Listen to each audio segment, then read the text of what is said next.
Since we visited Poisson. Maybe we should head over and have a look around.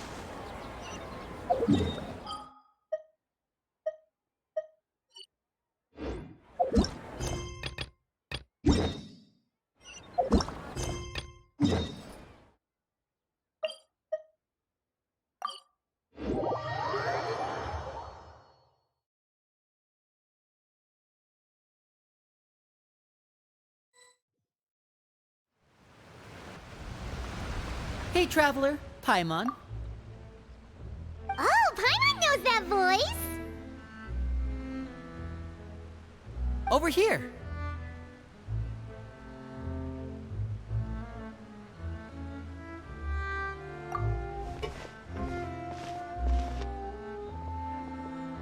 To borrow one of the more popular turns of phrase at the moment, this appears to be quite the fated reunion. Running into you two out of the blue like this has really made my day. I certainly wasn't expecting it. You can say that again. What brings you to Poisson? Wait, Paimon's got it! You must be here for one of your magic shows, right? Actually, we've run into a bit of trouble on the home front, so Father arranged— Oh, Are Lynette and Fremine here too? Yep, along with most of the other members of the House of the Hearth. You may have noticed Poisson seems a bit more crowded than usual. So you're saying nearly the entire organization has moved to Poisson? Sounds like you've run into way more than just a bit of trouble. What's really going on? Well... Since the two of you are so curious, perhaps I can fill in the gaps. You scared Paimon half to death! Father, you're here. You know... on second thought, maybe we don't need to know? It's all No need to be nervous. Of course. I can also understand your confusion. Sending so many Fatui here to Poisson, it's only natural that some might suspect an ulterior motive to be involved. I understand. I'm well aware you've had your fair share of confrontations with the Fatui in the past, and I can't exactly guarantee that we'll remain on good terms in the future. As for right now, however, I would say we have little reason to be at odds, wouldn't you agree? The House of the Hearth could stand to be more open with those who have worked so closely with us in the past. As for the issue at hand, well, it hardly relates to any ulterior motive.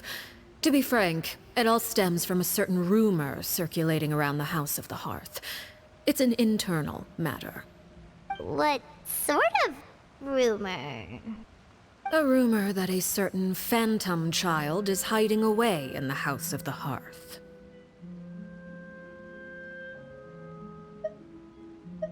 A phantom child?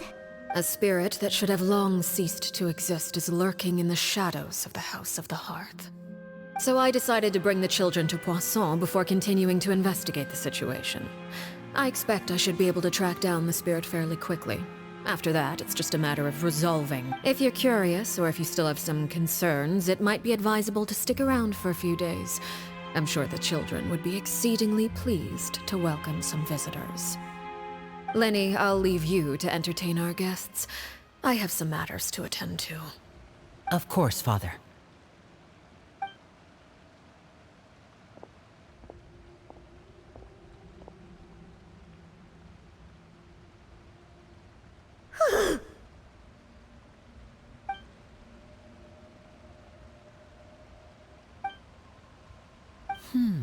It has long been a dream of mine to invite you to our home. You're quite well known in the organization already. A lot of people have been talking about you, especially after everything with the prophecy. If you're willing, why don't you stay a while and have a little chat with us? Alright. We don't have anything else to do right now anyway. But let's be clear, we're just gonna be there as guests, okay? Don't get any funny... Oh, wait a second. For your guests, that probably means... Of course! During our stay in Poisson, we've been helping out the locals with some fishing. We bring in quite the bounty every day. In fact, today's the perfect chance for me to show you what I can do in the kitchen. Let's go. I'll take you to where we're staying.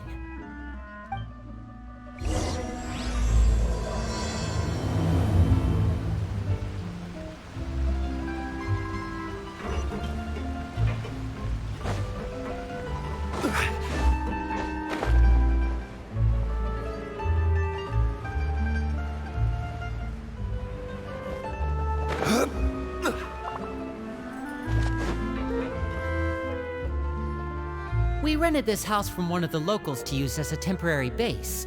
I'll come back later and tidy up a bit. After that, it should be all ready for you to stay in tonight. Awesome, thanks! So, where are we off to now? Well, when I happened to run into you two earlier, I was actually in the middle of distributing some supplies. With this many people staying in Poisson, we have to bring in outside supplies every now and then. I should probably make sure the rest of these provisions get delivered. Otherwise, people might start to get antsy. Okay, we'll come with! There are all sorts of rumors about your organization floating around out there. Paimon's not sure if she could even take a wild guess as to what's true and what's not. But now that we finally have the chance to see a day in the life of the house, we can take a good look at how you operate! Well, you're more than welcome to come along. Just follow me.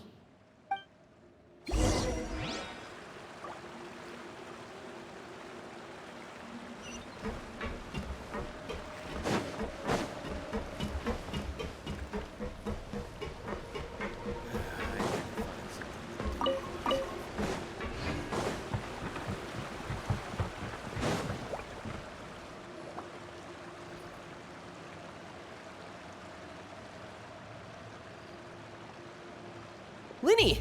You're finally here. The supplies. I'm assuming you've... Brought them with me? Yep, here you go. Hello? Something caught your eye?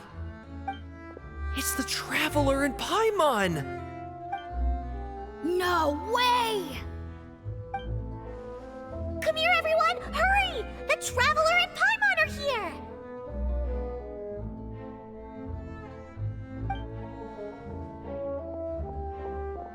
One at a time, please. Don't crowd around them all at once. We don't want to scare off our guests now, do we? Oh, it's all right! Gotta say, Paimon didn't realize we were this famous. Of course! Father and Linny have told us so much about you. Father told us about how you helped Linny.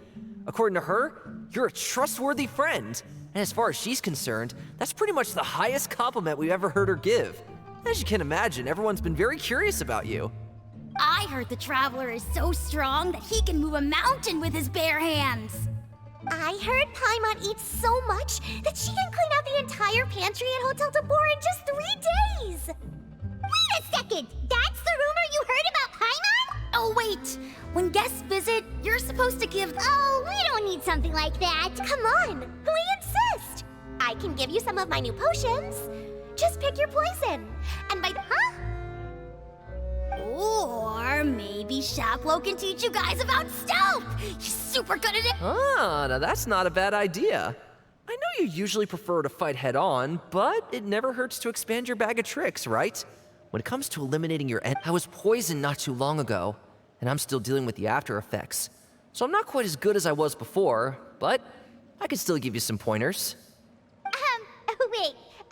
When you said gifts, Paimon didn't think you meant poison. But those are the best things we can give you. Ooh, how about this? Tell me the name of someone who... All right, Fold, Selwar. I think that's enough suggestions for now. When it comes to being a good host, it's the thought that counts. You don't need a physical gift to make our guests happy. In fact, pestering them with suggestion after suggestion might make... Really? Awesome! It's been so long since we've had guests to play with. If there's anything you need, just let us know. Yeah, especially if it's poison or something. Well, we'll talk to you all later. All right, see you later.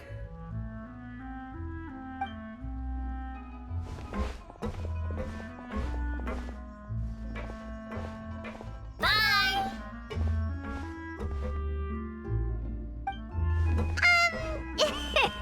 Lenny, about all that poison and stealth tactics talk just now.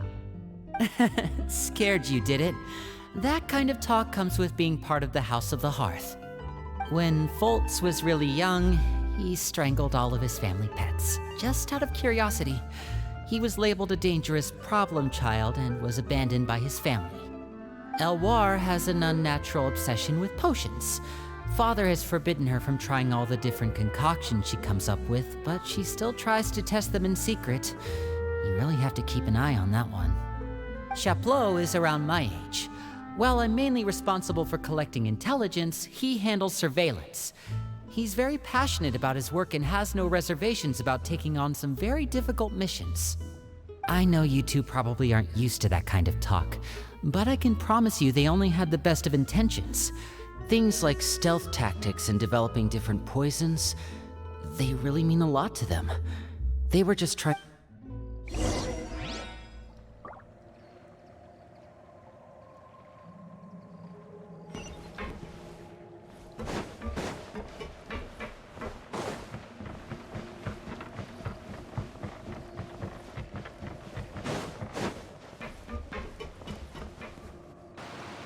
Filial, supplies are here. Thanks. And who are these two? Outsiders? Allow me to introduce you.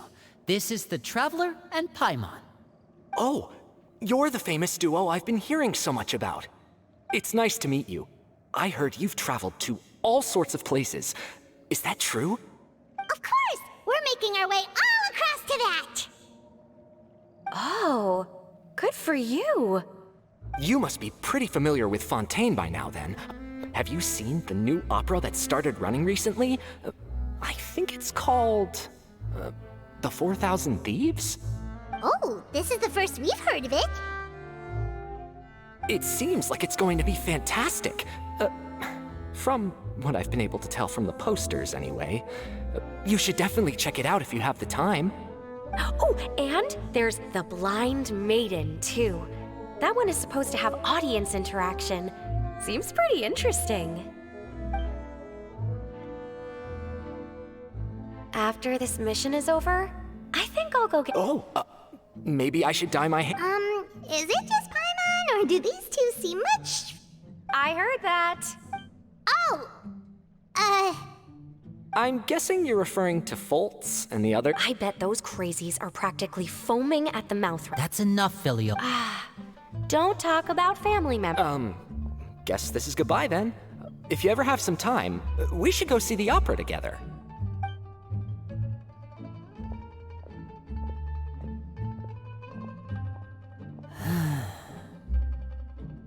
Well, that's it for the supplies. We should probably head back as well.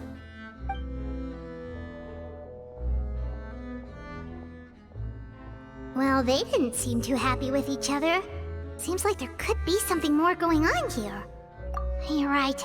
We're only here as guests after all. Oh, Linny's getting super far ahead. Come on, let's catch up.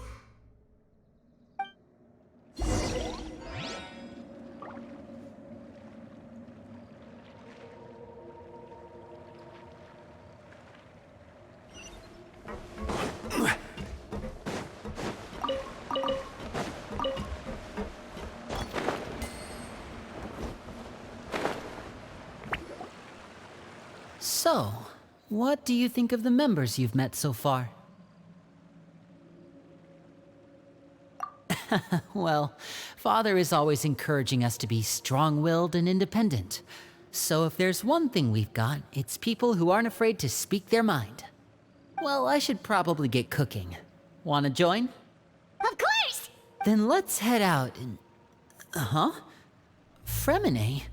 What are you doing here? Well, Fremine! Nice to see you again! you too. We were just going to make some food. Why don't you come along? I could use some help in the kitchen, and I seem to remember you mentioning you wanted to make seafood soup for the traveler in Paimon. Seafood soup? Oh, Paimon's drooling already. Were you looking for something just now, Fremine? Maybe I can help. It's nothing. I just wanted to see if there were any extra supplies. Yeah, we've got some left over. What do you need? Some food and water. And some clean cloth, if possible. No problem. Give me a second here. Food, water... Wait a minute. What do you need all of those for? You're not on any missions as far as I'm aware, and you were just going to come eat with us. So what's this all about? Fremine, you remember what I told you? You're not like me. Your lying skills still need some work. Tell me what's going on. Maybe it'll... This is the first time I've seen that kind of look on your face.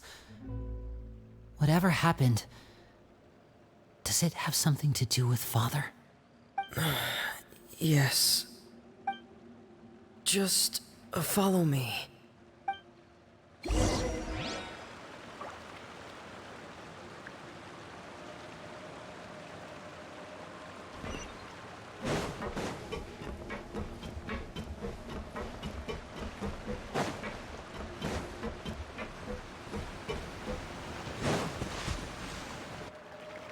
You're back! Oh, and you've brought some friends with you this time. Hello, my name's Linny. I grew up in the House of the Hearth. And you are? Hi, Linny. I'm also a child of the House of the Hearth, just like you. You can call me Clairvy. Clairvy? It's nice to meet you. Does that name ring any bells, Lenny? No, not at all. That's not a name we have on our roster, I'm sure of it. What I'm not sure of, though, is how she managed to sneak in. She must be the phantom child Father's been searching for. From the looks of it, I'm guessing you were the one that found her, Fremine. You, haven't told Father, have you? No, I haven't told anyone. I've just been keeping her hidden. For how long? About half a month now. So ever since we got to Poisson, then. Do you have any idea what you're doing? I know what I'm doing. Really? 'Cause from where I'm standing, it looks like you're hiding the very person Father has been trying to find. If Father finds out about this, everyone involved is going to be punished. You know the rules of the house, Fremine.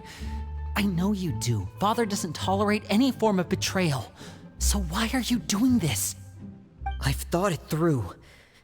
And I just can't hand her over like that. Linny, don't you remember last year? Sheplo nearly died after getting poisoned during that one mission. He wasn't able to get back before the poison started taking effect, and not a single person was there to help him. That night, while I was sleeping, I heard a voice telling me to go save him. I opened my eyes, but I couldn't find the source of the voice. I thought maybe I was just hearing things, but I went to look for him anyway. Luckily, I got there with enough time to save his life. That feeling of being haunted, of hearing voices, it's happened many times in the House of the Hearth. So what you're saying is... Unless there are other spirits roaming around the House of the... If Clairvy were our enemy, it wouldn't matter whether she was a spirit or an actual child. I would have acted without a second thought, but she's been living with us, helping us from... I couldn't just hand her over to be dealt with. So what's your plan then? You can't keep her here forever. Someone is bound to find out eventually. I haven't thought that far yet. Come with me. There are...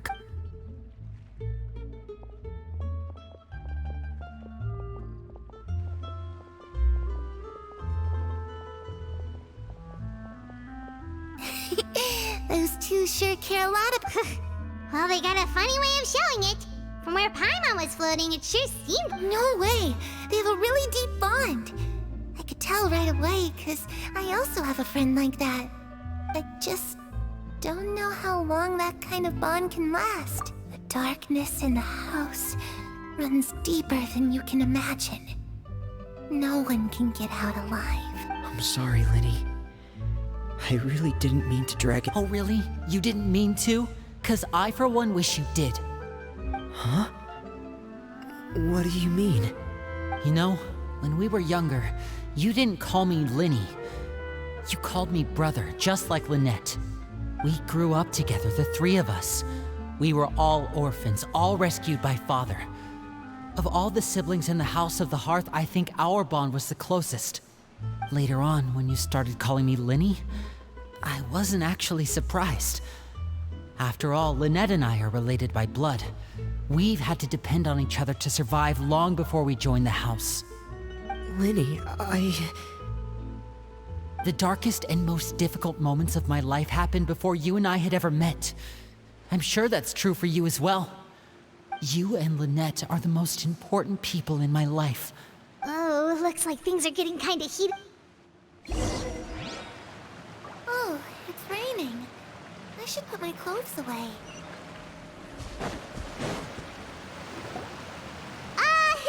Hey, you two! Hope we aren't interrupting anything. Like a fight, or... Oh, wait a minute, Fremine. Well, we're all friends here, right? We've been through so much together, so if there... It's just a small family dispute. It's not something our guests should trouble themselves with. In fact, it might be better if your stay ended here. What are you getting at, Trap? When guests are around, families are often on their best behavior. And and any disputes are less likely to escalate. That's what you're trying to say, isn't it?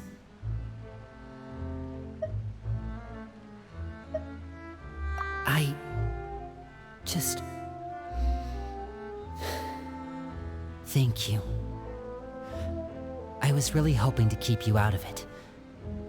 But even if I could think of some other reason to turn you away, I'm not sure I could convince you.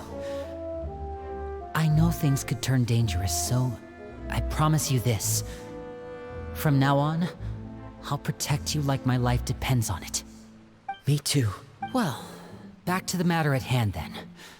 If we don't plan on handing Clairvy over to Father, then our only other option is to solve the mystery of her identity before Father is able to track her down.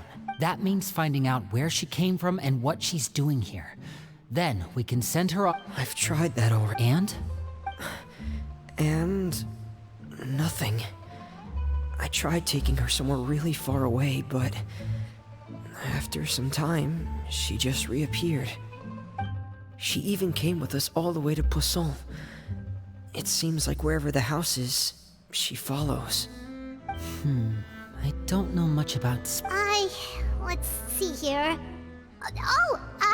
Paimon remembers hearing something like, if you fulfill a spirit's last wish before they die, they'll let go of whatever's keeping them here and return to the ley lines.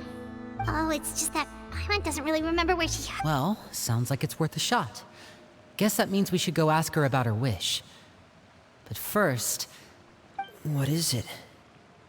I need you to promise me that this will stay between the two of us. We're... Of course. All right. Then let's seal the promise just like when we were kids. Fist bump on 3. Ready? 1, 2, 3. I swear.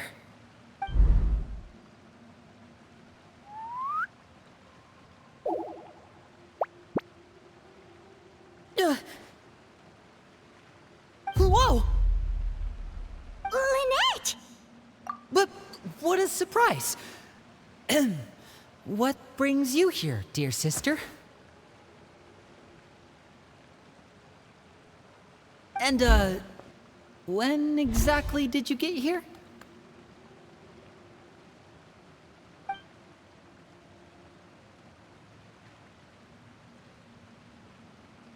You're an idiot, brother. And you too, Fremine.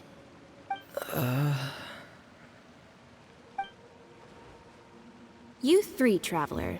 And you 4, Paimon. Wait, what did we do? I've seen Clairvy around the House of the Hearth before. I hadn't seen her in Poisson, so I figured she must not have come with us. But it turns out, you were just hiding her. I heard you talking about your plan. Rather than steering clear of the situation, I'd rather fully join in.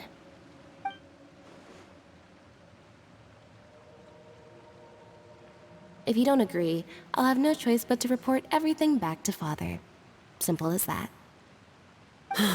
You're not giving us much wiggle room here, Lynette.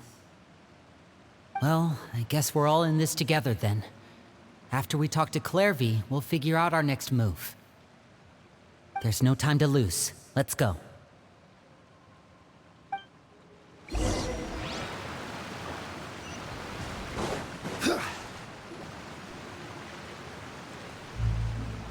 I'm full. Thank you for bringing me this food, you guys. She said she's full, but the food doesn't look like it's even been touched. That's right. Based on what I've been able to observe, it doesn't seem like Clairvy can interact with the physical world at all.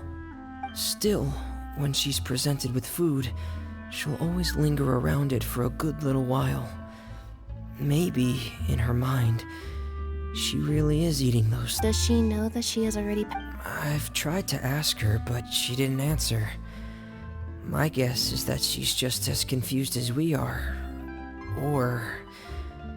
maybe she couldn't understand the question at all. Clairvy, if you've got some time... Sure. Oh, another new friend. Hello. Clairvy, how did you Huh? The knave brings you here and then you can't leave. It's just that your name, it's not on the roster. And I've never seen you before. The roster? Oh, I get it now. I think there might be some things you don't know about this place. The people in charge, they're not as nice as they look. They say they keep a roster, but it's not complete. There are a lot of people in this house. Some people are family, and other people are just test subjects. Those kinds of people aren't ever going to get a place on the roster. Unless it's the roster of people who've been executed. Wait, does that... Is there anyone that can vouch for you? Perry. She's my best friend. She's the only one I trust in this place. Have either of you heard of that name before? No. Me neither. Clairvy. Perry. But it seems like she's telling the truth. Either that, or this kid's already got a bag of maybe we should try a different approach. What? It can be anything you want. Just imagine. It's your birthday, you're blowing out the candles, and your wish is...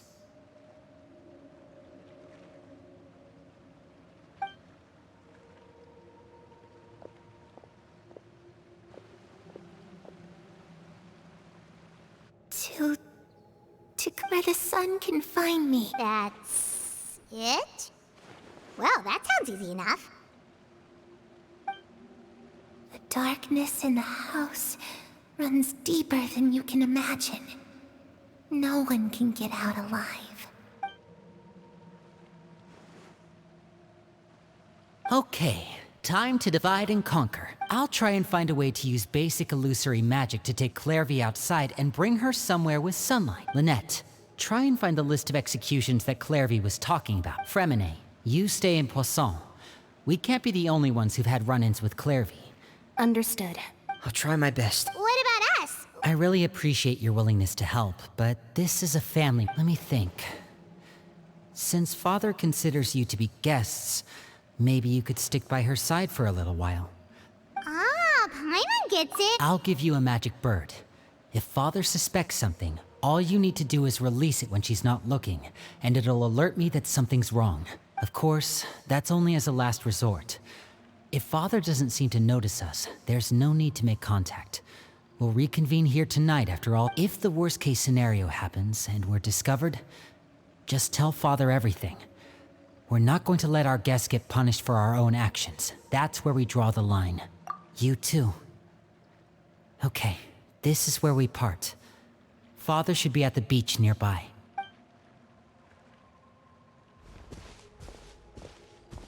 I really hope this goes well.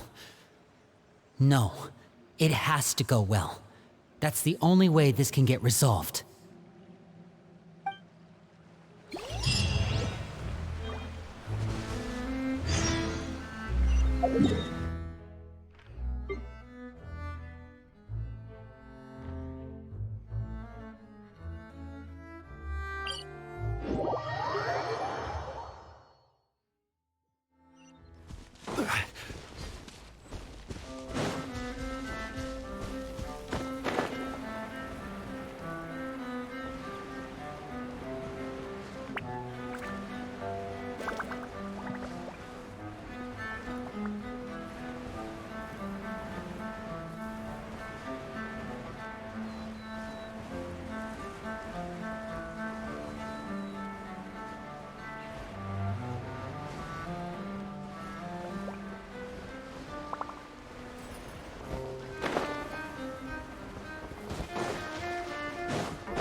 It's the knave!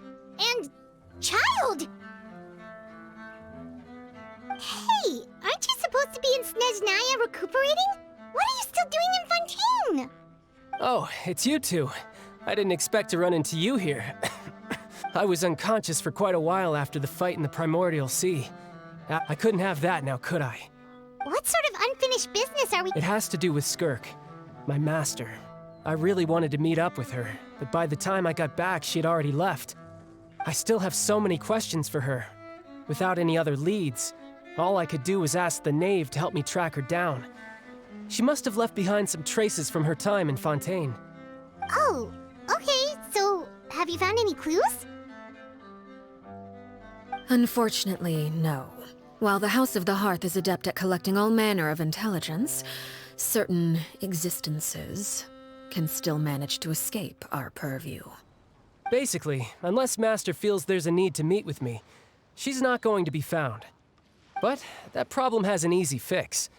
I just need to become stronger, and then... Paimon thinks you should focus on getting better first. The worst of it is over. It's all thanks to that one kid from the House of the Hearth. Elwar, I think her name was. She gave me a bunch of random potions to drink. They didn't go down easy, let me tell you. Pain and chills all over. But they really did help speed up my recovery. And that's good, because it looks like I really do have to head back this time. The old man's been putting the pressure on me. He sent someone to tell me I'm needed for some sort of project. Project Stuja? Yeah, that's the one. I heard Regrator's involved too. I'm not looking forward to having to listen to all his monologuing, that's for sure. Hey, maybe you could think of a way helping Linny and the others brush up on their fighting skills would be far more interesting. If you and I could... And what a sweet little daydream that is. But besides, considering how little they see fit to step outside the homeland, being called on to return to Snezhnaya by such illustrious dignitaries. One I could do without, I'd... Is it just Paimon? Or does it kind of seem like they're... So, dear guests of the House of the Hearth, well, right! We're super close to Linny and the others, but we still don't know much about you! Is that so? Well... Good question. The fact that you have to ask tells me our intelligence work has been quite successful. Telling you the answer to that question would only serve to undermine that success. Spoken like a true diplomat. That was some experts... Well, if there's nothing else, I think I'll take my leave. I still have a small matter to resolve it. Wait, don't go!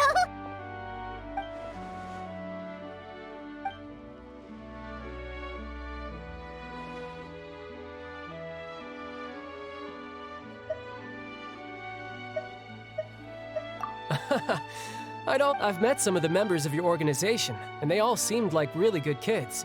Which, by the way, if you... And why would I betray... Well, you've already betrayed the House of the Hearth once, haven't you?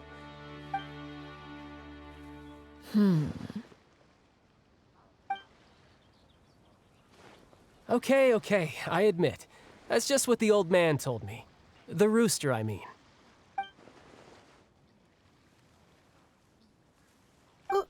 Wait. Never mind what I've done. I'm more curious as to what the mighty rooster had to say. Well, nothing much. Just some stuff about you taking out many other members of the House of the Hearth, and even going so far to attack your own family. Oh, based on your reaction... Hardly. I don't appreciate his particular turns of phrase, but I suppose he didn't say anything untrue. Although, it would be more accurate to say that there is a certain level of prejudice involved, but I don't intend to clear that up just yet. Prejudice has a funny way of concealing the real truth behind certain things, an attribute that I find to be quite advantageous. Call yourself a Fontainian, for example, and people will assume all sorts of things, when the real truth is that this is simply the land where I was raised. Huh? You're not actually from Fontaine? But then... I was trying to protect the children born in Fontaine. Claiming that I myself was a Fontainian simply made it easier to operate. People would hardly suspect a fellow Fontainian of having any ulterior motives. Who wouldn't want to save their homeland after all? The primordial sea wouldn't have any effect on me, but it would have caused great harm to the House of the Hearth. Well, you wanted extra information, didn't you?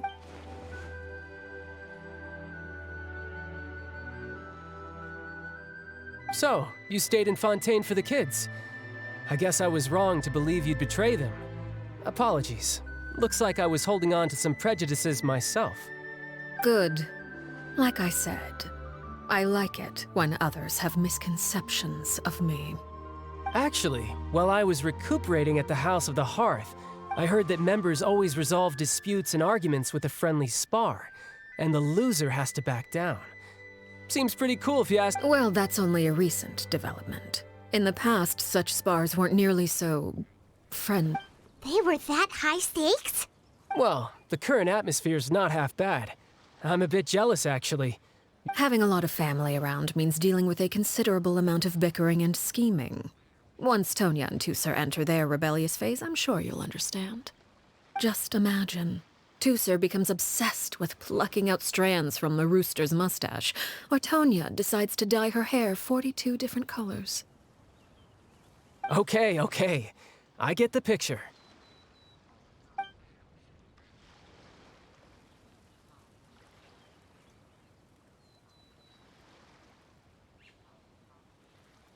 Well, would you look at Traveler, Paimon? I'm not sure where our paths will cross next, but the next time we run into each other, we should definitely try and find... Again, maybe this is a conversation we can have when you look less like you're gonna... All right. Well... No thanks necessary. You also played a part in obtaining the Gnosis. I like the sound of that. Well, I'm off. We should probably get going to... Oh? I'm rather enjoying the evening breeze. Apologies for not attending to you like a proper...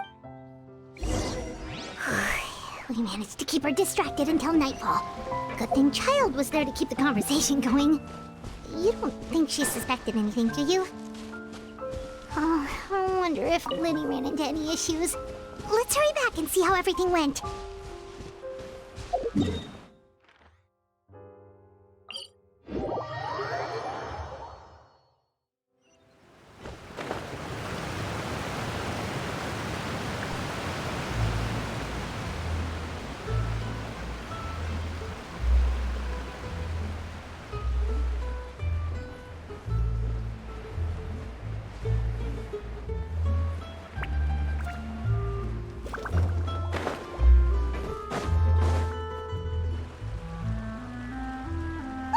How did everything go?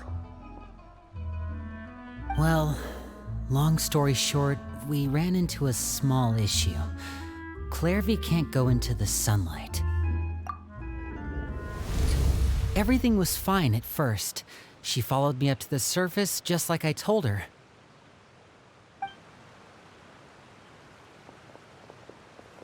But as I led her out of the shadows and into the sunlight, she vanished.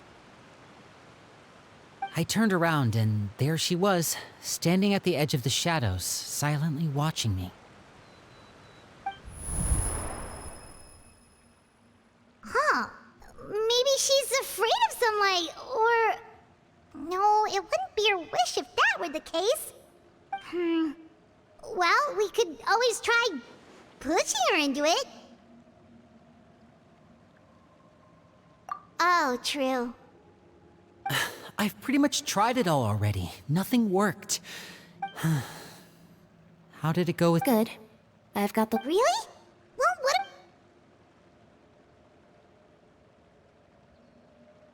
Oh, that's a lot of pages. Oh, it's gonna take forever to get through it. We can each take a section.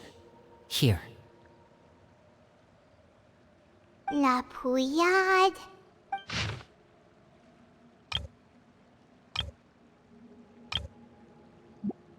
Oh, yikes. That our rare guy has a huge scar on... Ah, I've met him before. The scar is from an injury he received during a mission. Did he say it? Well, I asked if there was someone he was interested in. He said no, and it was only later that I learned he really did have someone he liked. He risked everything to escape so he could be with her, but... it didn't work. Wait, so that means... It may seem cruel, but it's just betrayal is not to be taken lightly. We know too many secrets to come and go as we please. Her name's not here, huh? Well, that's not too surprising. It doesn't seem like this list is complete. It only contains records dating back around 5 years. Let's shift our attention then. Fremine, were you able to find anything out? Fremine. Sorry. I managed to talk to quite a few people, but Strange. Yeah, I mean, I know there have been arguments in the past. Times when people haven't gotten along. Chaplot and Filial are a good example of that. Oh, those are two of the people that we met while delivering supplies. That's to be expected, actually. Father brought us all here, shared her knowledge with us, taught us how to fight. That's one thing we all share. But that's also where the similarities end. As members of the House of the Hearth, we're also considered part of the Fatui. And to a lot of people, certain members get older and realize they want something else for themselves. But considering the rules of the House, people like Chaplot and Foltz are loyal to Father and her vision. They're proud to be part of the Fatui. Filial and Nantoy, on the other hand, well, they aren't quite as enthusiastic. These kinds of conflicts have always been there.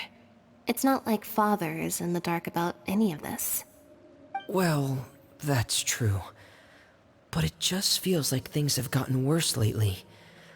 Filial and the others, it seemed like they were meeting in secret to talk about something. I can't say for sure, but I think they've met Clairvy. You think she's been inciting? No, not exactly. But I wouldn't be surprised if she said something to them about the dark. She's told me about it before.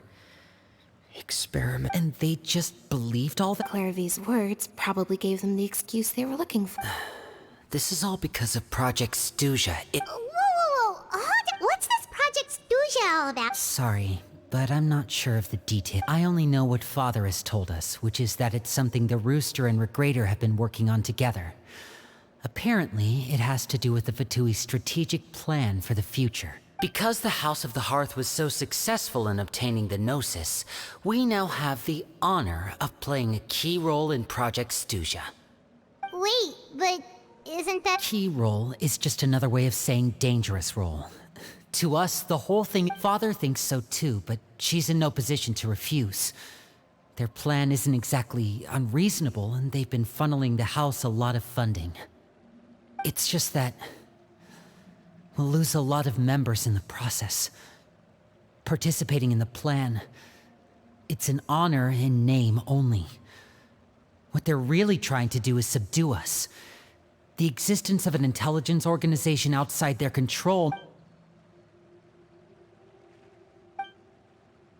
Okay, super complicated top secret Fatui business aside, what does all of this have to do with the conflicts you were talking about earlier? External pressure has a way of exacerbating internal strife. You can't overlook the power of fear either. People are afraid of dying. And that fear is often the impetus for a lot of stupid decisions. I thought resolving the Clairvy situation would make everything go back to normal, but it looks like things are more complicated than I thought. If we can only focus on one situation at a time, brother. You're right. Even if we confront Filial and the others, it won't do any good. It might even make matters worse. We should focus on Clairvy for now. Well, it's getting late. Lynette, you stick with me this time. Fremine, keep a close eye on Filial and the others. Make sure they don't do anything they'll regret. Good work today, everyone. Have a good night, and I'll see you tomorrow.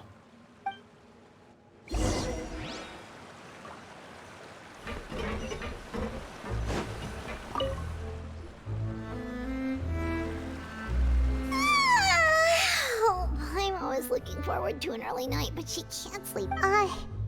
Hey, you don't... She's even scary when she smiles. If she were to actually get angry... Ooh, you have to protect Paimon if that happens, okay, Traveler? Trust is effort, Traveler. Look! Look over there! Quick, let's catch up with her before anyone sees!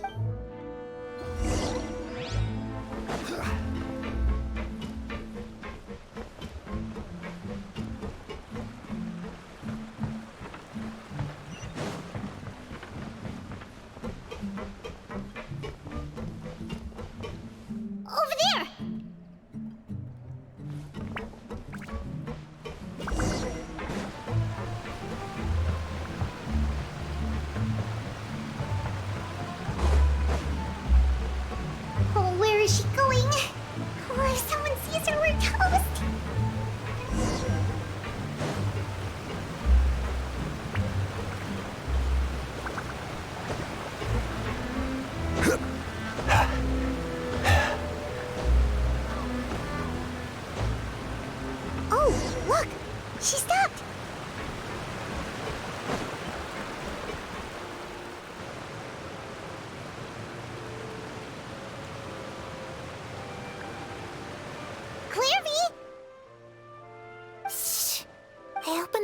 window while no one was. Look how pretty the outside is. If only I could have more than this. You probably think I'm being silly, huh? All this hopeless resisting. It's better to dream of what I could have than try to make it a reality. Please, help us get on the same page here, Clary. Sure. Although, everyone in this family is nothing more than a tool. Something to be used and exploited. We're all expendable. As long as you're useful, you get to stick around. Lose your value.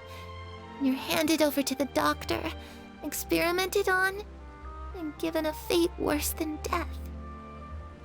You're saying that it's just... That doesn't seem like something she would do. She's scary and all, but...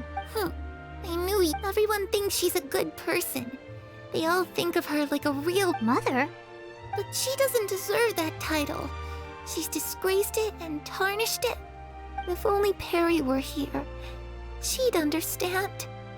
Perry? Also, Paimon, it almost feels like she's not really here with us. Paimon can't tell if she's actually talking to us or if she's mistaken us for someone else. Well, in any case, it seems like she really needs someone to talk to. We should keep her company for a little longer. She looks so young. But it seems like she's been through a lot. It's getting windy. I should close the window. Ooh, look at the moon. Isn't it pretty? Hey, wanna hear a secret? I heard that if you look up at the night sky in Snezhnaya, you can see the aurora. It's supposed to be super pretty. Even prettier than the moon tonight. Perry and I promised each other that once we're older, we're gonna go see it together. But I can't find her. I'm worried she's also been... No, that wouldn't happen to her. She's special. I should really go talk to Mother, but we just fought. She doesn't want to see me. And what should I do?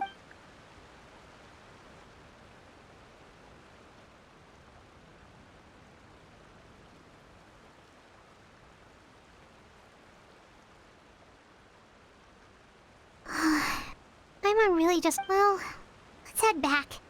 We've got...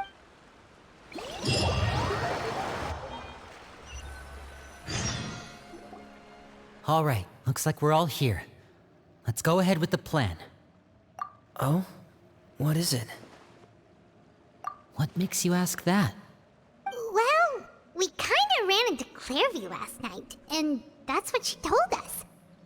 We met the doctor back in Sumeru. He's super... It's possible that Father and the Doctor have had certain dealings, but we're not really on the same side, so there's not a lot of trust between them.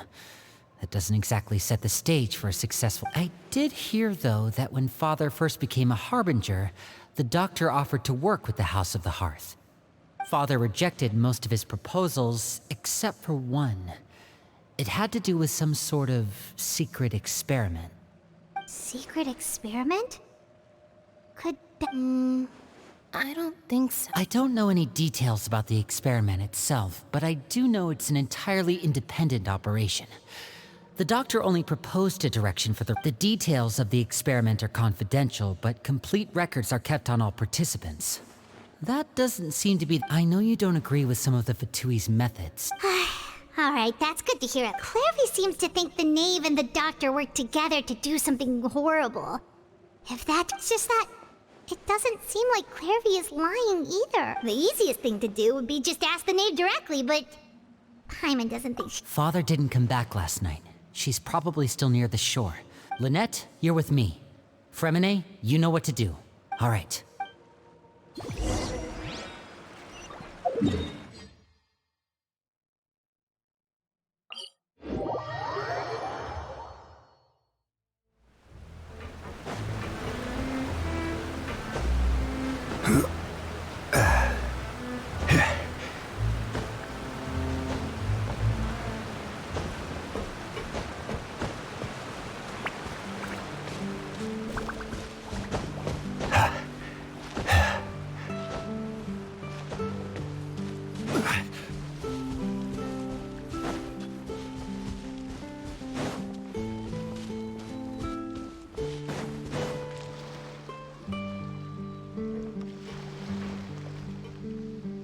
Ah, it's you two again. I must say, you look a bit pale. Did you have trouble sleeping last night? Perhaps if you had less on your mind, you'd be able to absolve yourself of such troubles. So what are you planning to do now? Catch up on some sleep? Or should I give you some time to rack your brain for a topic to discuss before I ask any questions? Although I must profess to being curious. Without child here, how do you plan on distracting me? Us? Distract. Looks like you could have used some extra time to think. Don't worry. I'll be sure to steer clear of any scheming. The ocean breeze is. Children always think they can hide things from the grown-ups. But nothing gets past me. Least of all a little scheming. Well, I'll leave you to think things over. If you're so inclined, meet me outside the Palais Mermonia. Good things come to children who do as they're told. What should we do? She clearly knows about everything we've been doing, and Paimon doesn't think it'd be a stretch to say she was threatening us just now.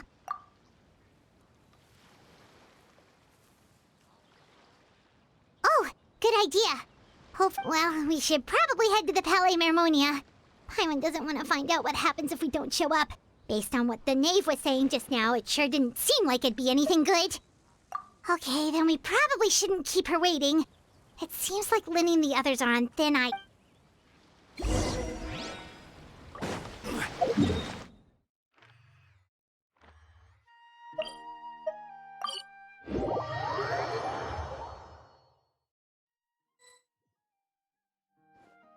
Seeing as we still have some time before my meeting, we might as well enjoy some pleasant conversation while we wait. I'm glad to see you get along with my children. Being surrounded by good companions is necessary for a child's development. You're not planning on doing. I assume you're referring to Linny, although there's that situation with Filial and Nentoy as well. It appears quite a few. No matter. I'm not one to discriminate. All those who betray the house meet the same fate. There are no exceptions. Does that mean you're going to kill them? Oh, are you here to beg for their lives? I'm sorry to disappoint, but the rules of the house change for no one. In my organization, everyone is responsible for. But don't you care about them? Any organization in which feelings come before principles is one destined for ruin. The House of the Hearth is hardly an exception. You could say our principles are more stringent than most. Perhaps I can offer you this consolation at least. As our guests, you two will not be held accountable along with them. I would imagine Linny, Lynette, and Fremine will be able to keep. As for Filial, Nentoy, and the others, I'm afraid there's little I can do. They can try to escape, but once you know our secrets... But... Ah, you seem concerned. If Linny and the others manage to dispose of Clairvy in the meantime, all evidence of their wrongdoing will be lost. In that case, I could hardly punish them for something If their efforts are unsuccessful, on the other hand, all will be held accountable. And the punishment will be severe. Of course. Oh, and here, I believe this belongs to you. It takes a considerable amount of time to train a bird like this. Wait, where did you get that? Well, I'm afraid that's all the time we have to. I asked you to meet me here because I have business at the Palais Mermonia. It has nothing to do with you, but I think it would be prudent for you to stick by my side for the time being. There will always be time later to run off and tell Linny what you've learned. Well, time to go. Looks like we wrapped things up just in time.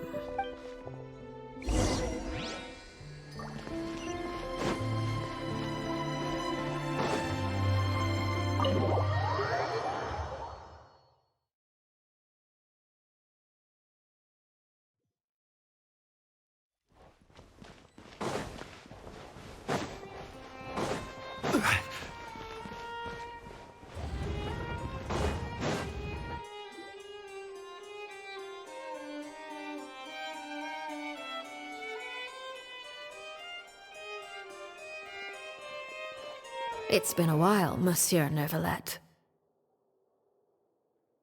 I must say, I wasn't expecting my meeting request to be approved quite so quickly. The Palais Mermonia operates with an efficiency worthy of admiration. It is only right that an esteemed diplomat such as yourself should be afforded the proper level of respect.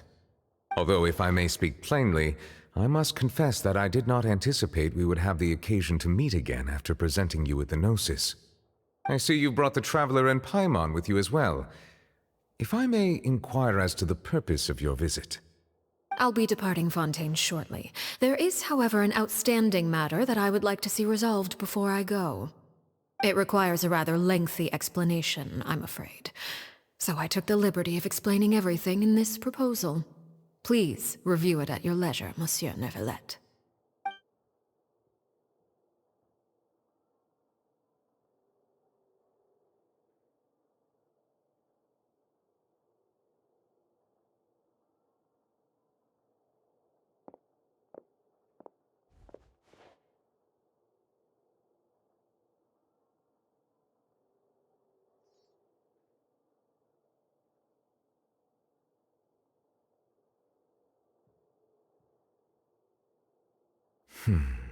I understand your request. However, at the risk of causing offense, I must admit that I fail to see why— I heard you have a certain fondness for water tasting, Monsieur Neuvillette. So allow me to use water as— A family is like a large body of water with countless rivers flowing in and out. As someone who watches over this system, I would hope that each river that flows from the source will eventually— Of course, objectively speaking, I know this is impossible.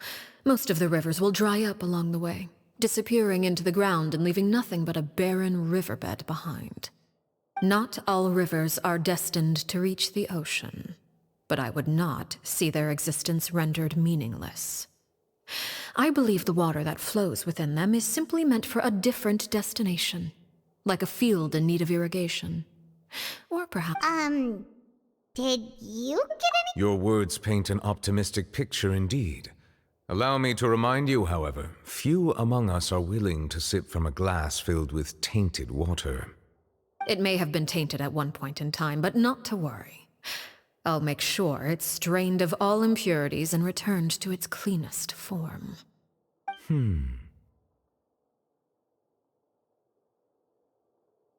I seem to recall there being a transactional aspect to your proposal.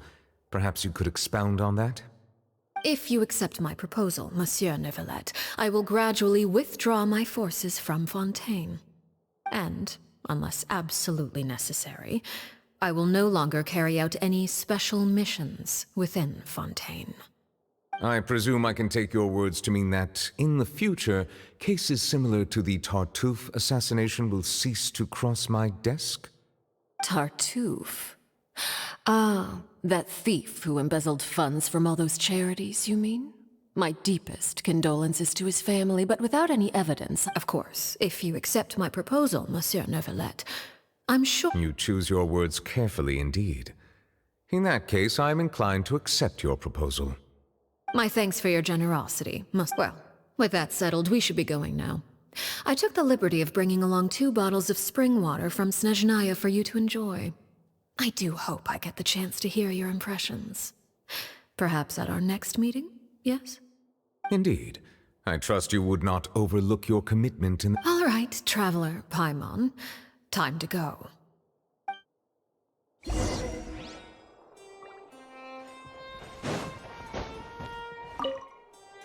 I believe I've told you before that my emotions easily resonate with those of others. Yet in the few meetings I've had with that Harbinger, I haven't been able to sense any aspect of her emotional state. Her mind is like a still body of water. Who knows what darkness lies in its depths, and the lack of ripples on the surface gives nothing away. It's unclear whether this is her natural state of being, or whether it's an incredible strength of will that gives her the ability to master her emotions. Either scenario, however, suggests she is a very dangerous individual. I do not expect an explanation as to why you two are by her side. Whatever—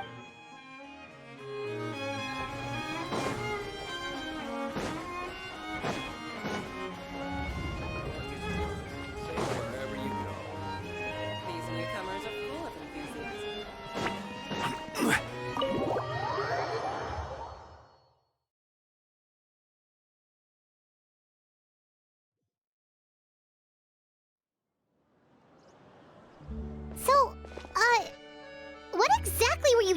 talking about back? Paimon only heard you mention... You really want to know? I would Lenny... Paimon really hopes everything's going okay. Oh! Paimon recognizes that look. You've got your thinking cap on, don't you, Traveler?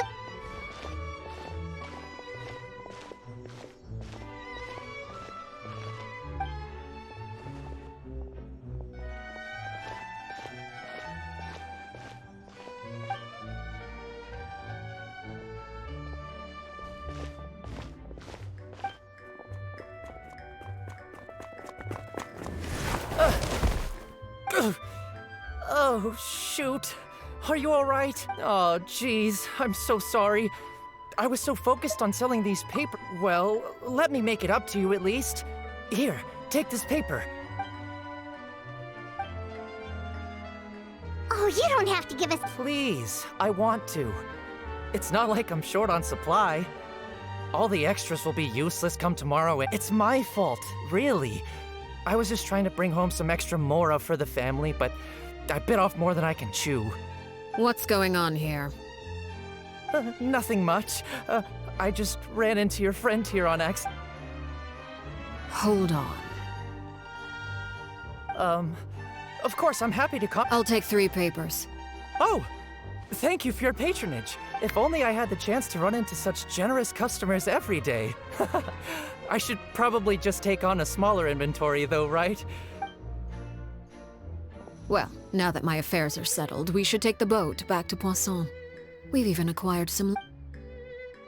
Actually, why don't... Paimon just realized how hungry she is. She can't head back to It appears you two are under the impression that being said, I could be persuaded to give Linny some extra time. If you agree to my request, I'll even answer some of your questions. You're quite curious about Clairvy, are you not?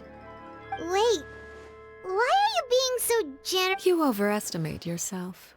You don't have the talent for bad things. The most important consideration in a negotiation is that both sides receive something wonderful.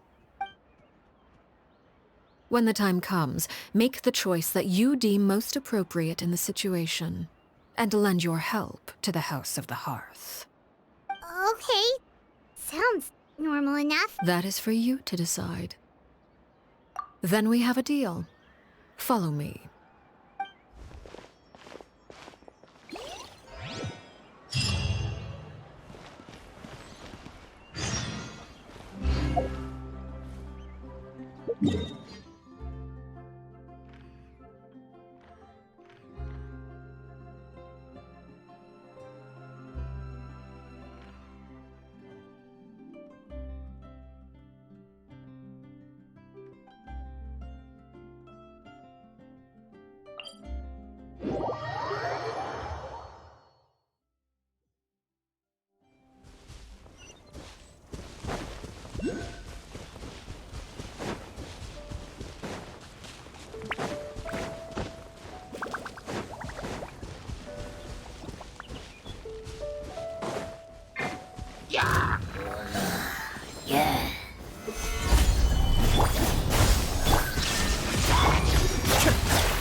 Scatter! Shine down!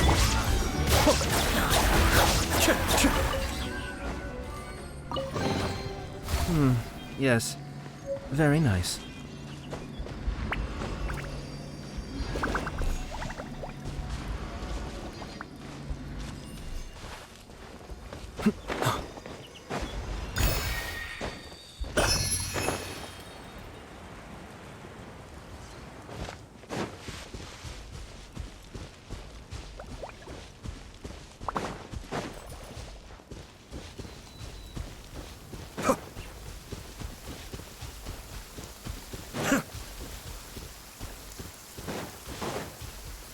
Let's take shelter for the time being. Don't worry, one of my people will be here with umbrellas momentarily.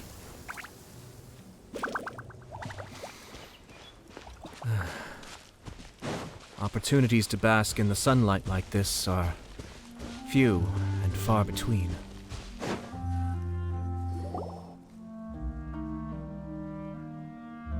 What is this place? Somewhere long forgotten by everyone. It used to be a grand building. Now it's nothing more than a pile of rubble. No one comes here anymore, nor does anyone care about what once happened here. Although, this place does have something to do with the story I'm about. It was before I became a Harbinger, and before Linny and the others joined the House of the Hearth. Due to certain events, I first killed Clairvy and then her mother. You were the one that killed Clairvy? Patience now. Allow me to explain Clairvy's side of the story first. I'll start from the beginning. Clairvy was 6 years old when she was brought by her mother, Crucibina, to live in the House of the Hearth. From the outside, it seemed like a fairy tale. A thriving family made up of kind adults and friendly children. Crucibina was the knave at that time, and the House of the Hearth was under her control. She was Clairvy's mother by blood, but she was also the mother to all the children in the house. Clairvy was happy here, for a time. But she quickly realized that being part of this family wasn't a fairy tale at all. It was a kind of purgatory. Purgatory? Exactly. The House of the Hearth takes in war orphans from all over Tevat. But as for how to raise them, that Crucibina came up with a novel idea. She would teach the children to fight, force them to duel each other, and then crown as the king of the house the child who proved themselves most worthy of inheriting her title. It's difficult to estimate the number of children who died or were maimed in the process. There's little I can say about the ones who died. The ones that emerged with permanent injuries, on the other hand, well, they still served a purpose. They would be handed over to the doctor to be experimented on, or sent away on dangerous missions. So those were the experiments Clairvy was talking about. But what actually happened to her? You said that Clairvy was Crucibina's daughter, so if Clairvy tried to convince her to stop, which— Despite being Clairvy's mother, Crucibina cared little for her daughter. She forced Clairvy to join the House of the Hearth only as a means to demonstrate her own impartiality as a mother. To prove that she treated all her children equally. Clairvy did try to convince her mother to change her ways, but it was to no avail. After her efforts failed, the only other option was to rise up and try to fight back. Unfortunately, the other children had already been thoroughly indoctrinated into the illusion of happiness Crucibina had created. Of course, there was one exception. Someone Clairvy's age who knew the truth about the House of the Hearth. Her name was Peruere. Wait, the friend that Clairvy mentioned? Friend, huh? Clairvy was a cheerful and passionate person with a tenacious spirit. Peruere, on the other hand, was rather cold-blooded. Her cold-blooded nature allowed her to see through Crucibina's facade. Yet, it was also this cold-bloodedness that prevented her from acting against it.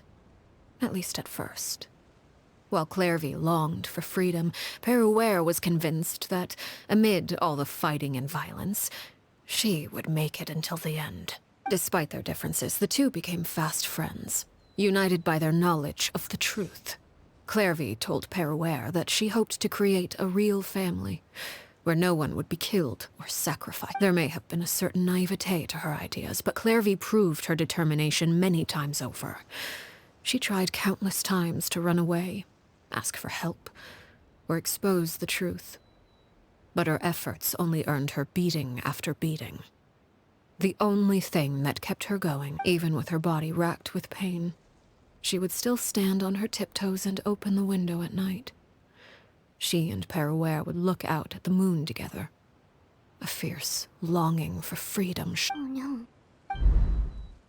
Her hopelessness resulted from a culmination of things. 10 years had passed. 10 years worth of failure after failure.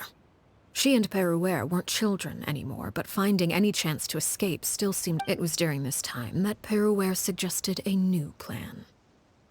If escaping was out of the question, why not take down the very person sitting on top of this throne of lies? Mother herself. Clairvy rejected that proposal. She claimed that, as a famous harbinger, Crucibina possessed an unimaginable amount of power. Trying to kill her would have an incredibly low... Clairvy never gave another reason, but Perouer could see it written all over her face. Clairvy still thought of Crucibina as her mother. Killing her own flesh and blood was a line she couldn't bring herself to cross. If she couldn't escape and fight back, then only one option remained. Precisely. Death was the only way that she felt she could be free. It happened during a duel. When she arrived at the dueling ring that day, her partner turned out to be none other than Perouer, the very person that had stood by her side all those years. It was a fierce battle, but ultimately, Clairvy decided to let Perouer from that moment on. Perouer's journey was one written in flames. When the rain finally came and washed it all away, there she stood, the sole victor in Mother's endless game of slaughter. A trail of corpses strewn across her path to success. It was the very result she had predicted 10 years prior. Even then, she believed she would make it until the end. She wasn't surprised by the fact that she emerged as Mother's undisputed heir. Rather, her success left her with an inexplicable sense of restlessness. She was unsettled, and there was only one thing that could quell that sensation. Perhaps you two would like to take a guess as to what it was? Crucibina, you mean? Correct. This is the place where Perouer killed her best friend. A mere year later, this is also the place where she fought tooth and nail to kill the mother they shared. The moment she acted, any conception of what was right or wrong ceased to matter. It's one of the principles of the house. Only those who survive. Perouer won the battle, and became a harbinger herself. After which Her Majesty, the Tsaritsa, bestowed upon her a new name. Arlecchino. So the Perry Clairvy was talking about... It was you all along. I left that name behind long ago. After I defeated Crucibina, the moniker of Mother died with her. I chose to forego the title she called herself, and even chose to give up my own name. I rebuilt the House of the Hearth under a new identity. Not only as Arlecchino, but as father. And that is where the story ends. Any more questions? Yeah. Based on what you just told us, Clairvy wasn't a little kid when she was killed. So the Clairvy we met... Was she really a spirit at all? I suppose you could call her an illusion born of flame. Her existence is like ashes to a fire. Something left over in the wake of blaze. You see, a certain power runs through my veins. It's not unlike a curse. My flames leave behind shadows of anything they consume. Of course, the chances of those shadows morphing into a sentient entity are exceedingly slim. Clairvy is a very special case. Clairvy died when she was 16 years old, but what emerged from the flames was her 6-year-old self. Her appearance wasn't the only thing affected. Memory is a mysterious thing indeed. Losing a portion of your memories will alter your sense of self. Lose 10 years' worth, however, and it would be like living in the past. Like returning to a version of yourself that... No wonder Paimon got such a weird feeling when we were talking. Perhaps I should put it this way. Clairvy is someone trapped in time. It may seem like she exists with us in the present, but she truly lives in the confines of her own past. So if all of that is true, then... Indeed. She's a rather volatile and unstable entity. Sometimes she would look after the children. She's even saved some of their lives. But other times, she would hide from me and become obsessed with revealing the truth about the house to anyone. Shadows don't have the capacity to learn or grow. Any new information they encounter, your attempts to expose Clairvy to sunlight. They failed, yes. The reason is actually quite simple. In Clairvy's mind, the house is impossible to escape, and it is this very perception that traps her there. But no matter. All I have to do is kill her again, and all will be resolved. I don't anticipate so much as a single... Wait! Paimon can understand what you might want. So what if she's trapped in her 6-year-old self? She's still your friend. It's too late for that. She broke the rules, and now she must be punished. I hope you understand. The difference between Crucibina and myself lies in our formulation of the rules, not our policy for enforcing them. Upholding the rules without question is a trait we both share. Because that is how a household should be run. Is this really... Whatever could you mean? Don't you want to say a... Whether as a killer or as a father, there are two things that must be avoided at all costs. Anger and sorrow. Anger makes you impulsive. Sorrow causes you to waver. Well, it appears it's about time to proceed. Before we arrived, I told some of my well-behaved children to bring our trouble. I do believe I've kept my end of the deal. I gave your friends quite...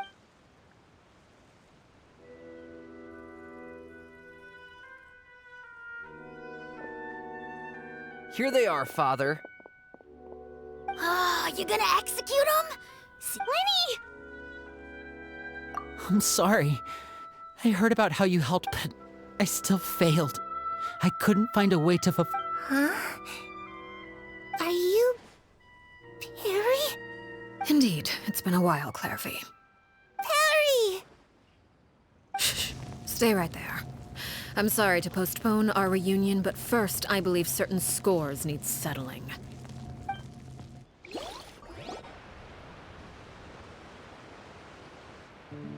Father, let me...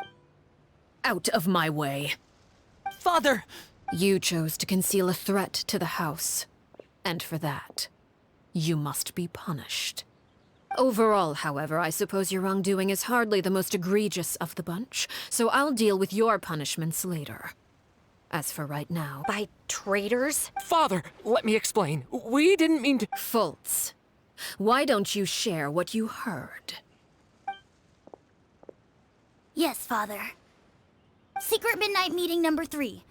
Participants, Filial, Nantoy, Sato, Toddy. Nantoy clearly said, if only Father wasn't the one who took us in. Sato added, I'm sick of this life. I just want to live as a normal person.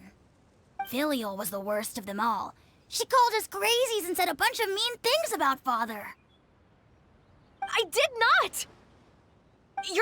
You're lying! It's not like I'm the only one who heard those things.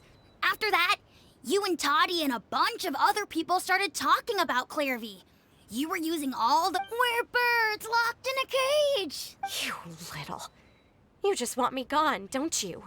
What did I ever do to you? And you, Sheplo? Have you forgotten who stood by your sickbed, watched over you, and changed your dressings? You're wrong, Filial. We don't want you to die. Liar. You would... We all live in the House of the Hearth. You know that a single betrayal can cost dozens of us our lives. It's not like it's never happened before. That kind of thing is hard to forget. That's why the House of the Hearth cannot tolerate any form of betrayal. Ever since we came to Poisson, you've had 7 secret meetings. A lot of the things you talked about... You've been spying on us for... Filial, Nantoy, I'm sorry. I owe you both my life. I owe Clairvy too. If it weren't for all your help after I got poisoned, I wouldn't be standing here today. If this were any other situation, I would do anything to repay that kindness. even if it costs me my life. But rules are rules. Why? That's enough, Filial. We made a mistake, and we should own up to it. We broke the rules, plain and simple. And now we have to face the consequences. I'm sorry, Chapleau. Fultz. I'm sorry, Father. We accept our punishment. Chapleau, according to the rules of the House of the Hearth, how should these traitors be punished? All those who betray the house pay with their lives. And so it shall be.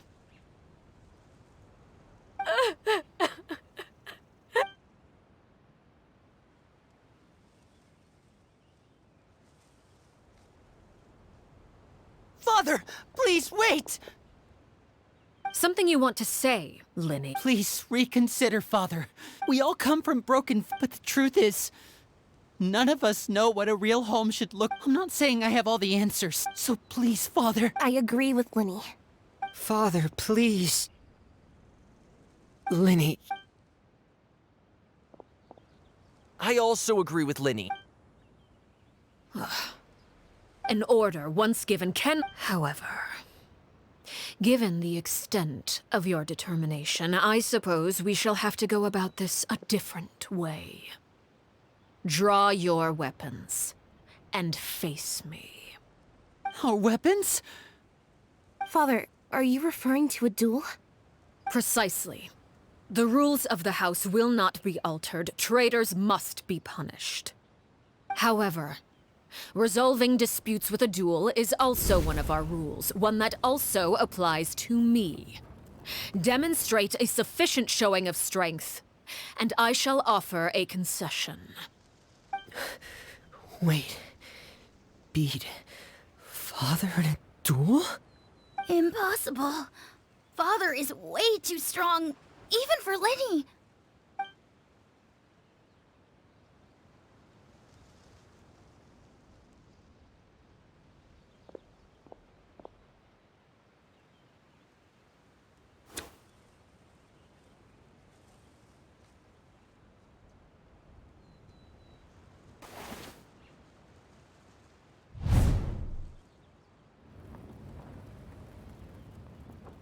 Did you hear that, Traveler? Lenny and the others have to duel the knave. What should we do? Can they really win something like that? If they lose, those people from the house are really gonna be executed. Hey, are you listening?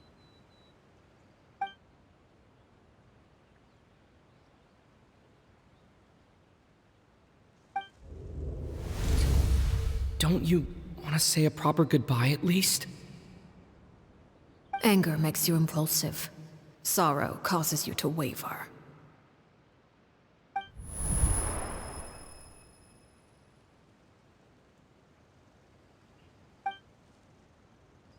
Oh, looking at that expression on her face, she seems really serious about this. When guests are around, families are often on their best behavior. And any disputes are less likely to escalate. When the time comes, make the choice that you deem most appropriate in the situation, and lend your help to the House of the Hearth. What's wrong, Traveler? Hey, where are you going? Traveler? You're asking to join the duel against the knave? I'll allow it. We do have a ready-made dueling ring at our disposal. All I would advise is this. Keep a firm grasp on your weapon, and give it your all. Any less, and you may just lose your life.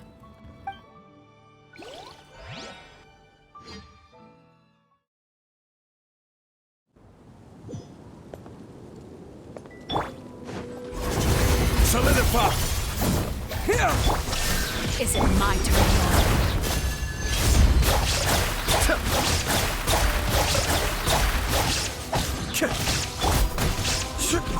Stabilize! Closer now. Now's our chance!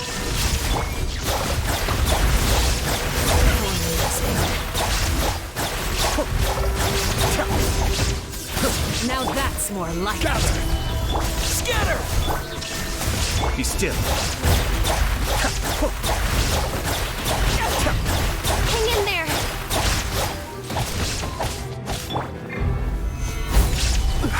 With the fall of darkness, destruction shall rise. Have a taste of purgatory.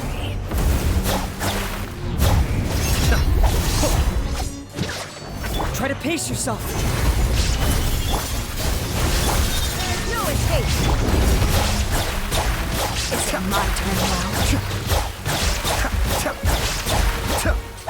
Closer now. Solidify! And voila! It's my turn.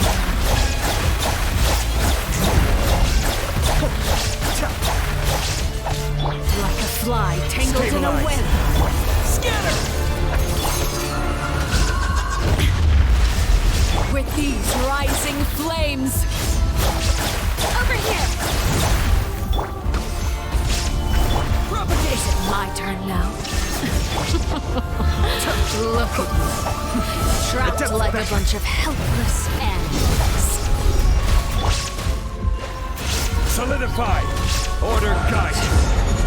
How am you? Getting gear!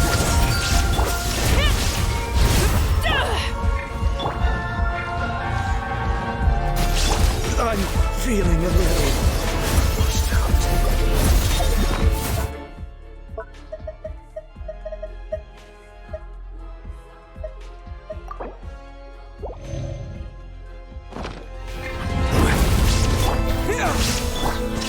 Is it my turn now? Now's our chance.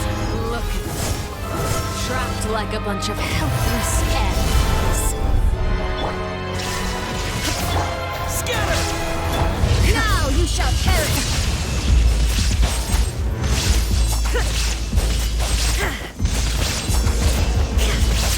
You alright? Stabilize! Yeah!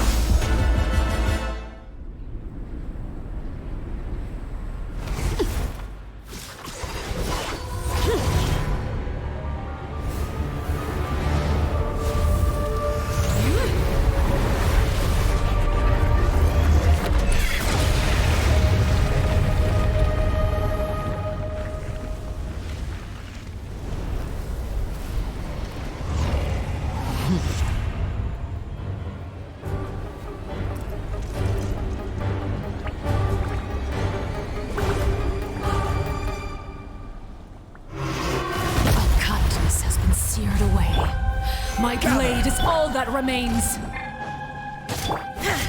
Shine down!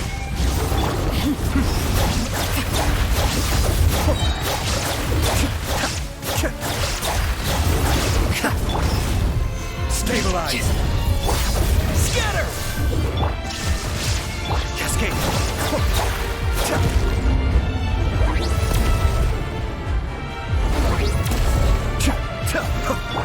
Propagate! Now's our chance! Over here! Let's see how strong your resolve really is. Under all who's next?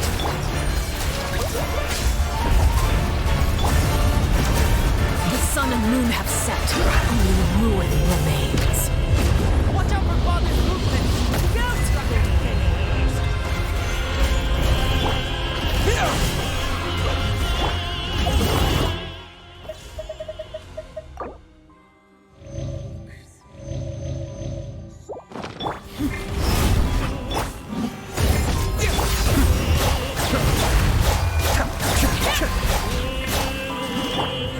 Stabilize! Now's our chance!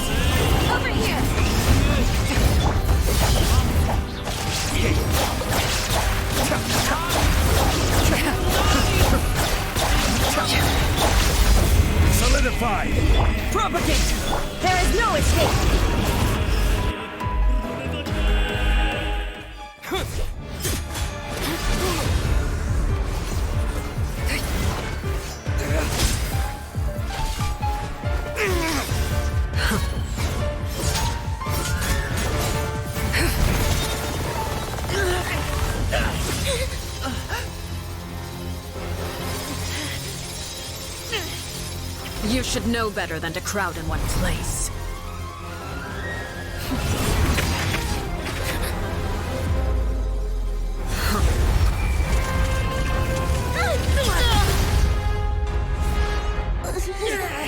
Oh, I know.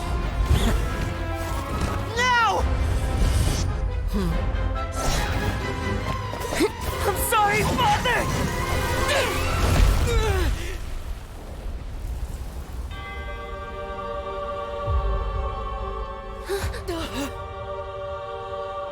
Sorry for what? This pitiful excuse for an attack.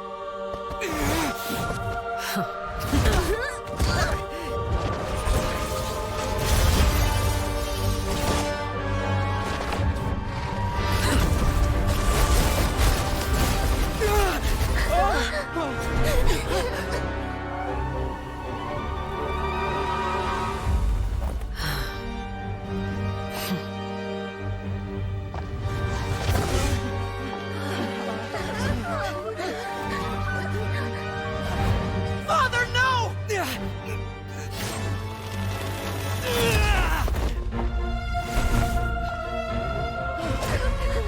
Made it out, did you? You're stronger than I expected.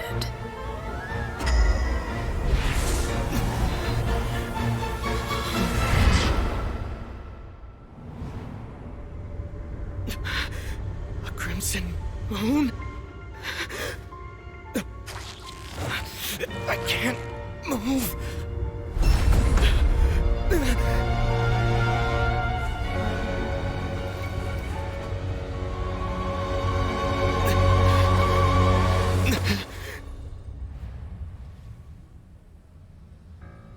Still, not strong enough to beat me.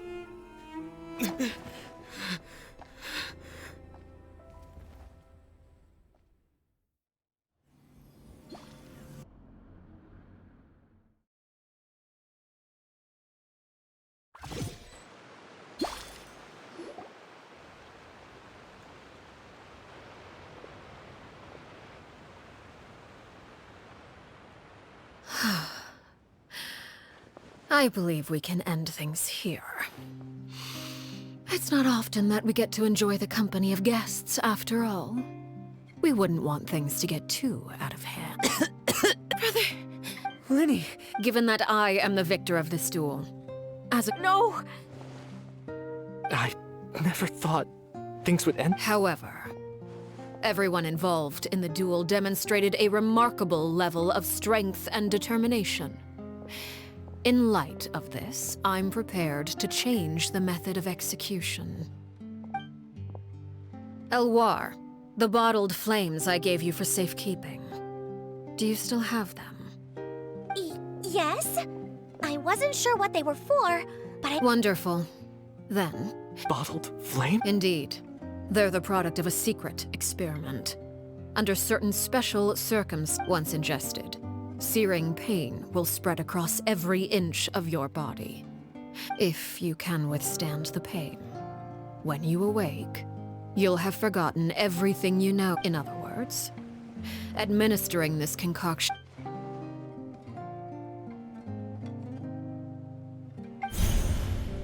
Memory is a mysterious thing indeed. Losing a portion of your memory.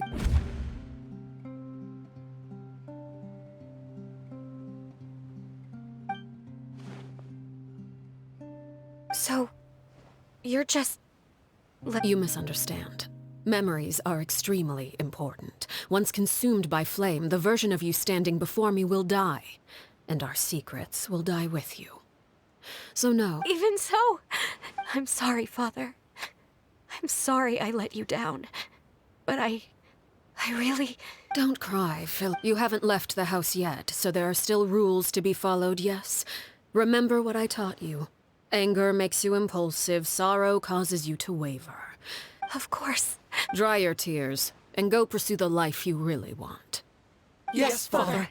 Chaplot, Fultz, Elwar, take them back to Poisson. And bring Lenny and the others as well. I prepared 3 extra vials of bottled flames. As for whether to take them, the choice is yours. Goodbye, children. The next time we meet, I will no longer be your father. Thank you for all you've done for the house. I hope you have bright futures ahead of you.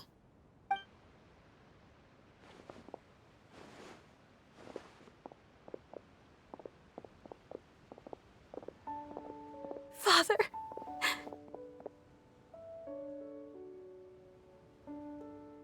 Let's go.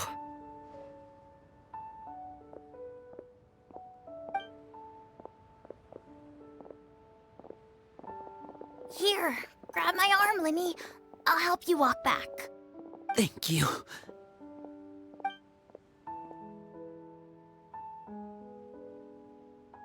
Clairvy.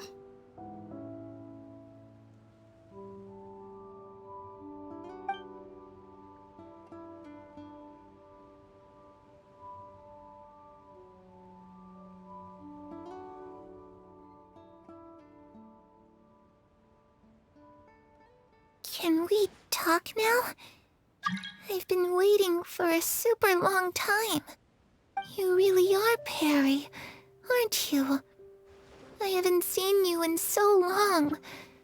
How come you're all grown up? Wait, did I somehow travel to the future on accident? Or am I dreaming? What a long dream. Neither. You died, Clairvy. That's what happened. You could have at least sugarcoated it a little. Look, she's that speechless. Oh. Okay then. Huh?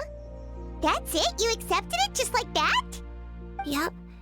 If that's what Perry says happened, then I believe her. Perry wouldn't lie to me. Plus, I don't really need to know why I'm like this. I'm more curious about what happens in the future. If you're a Harbinger now, Perry, that means Mother is gone, isn't she? Can you tell me about it? I want to know what happened to her.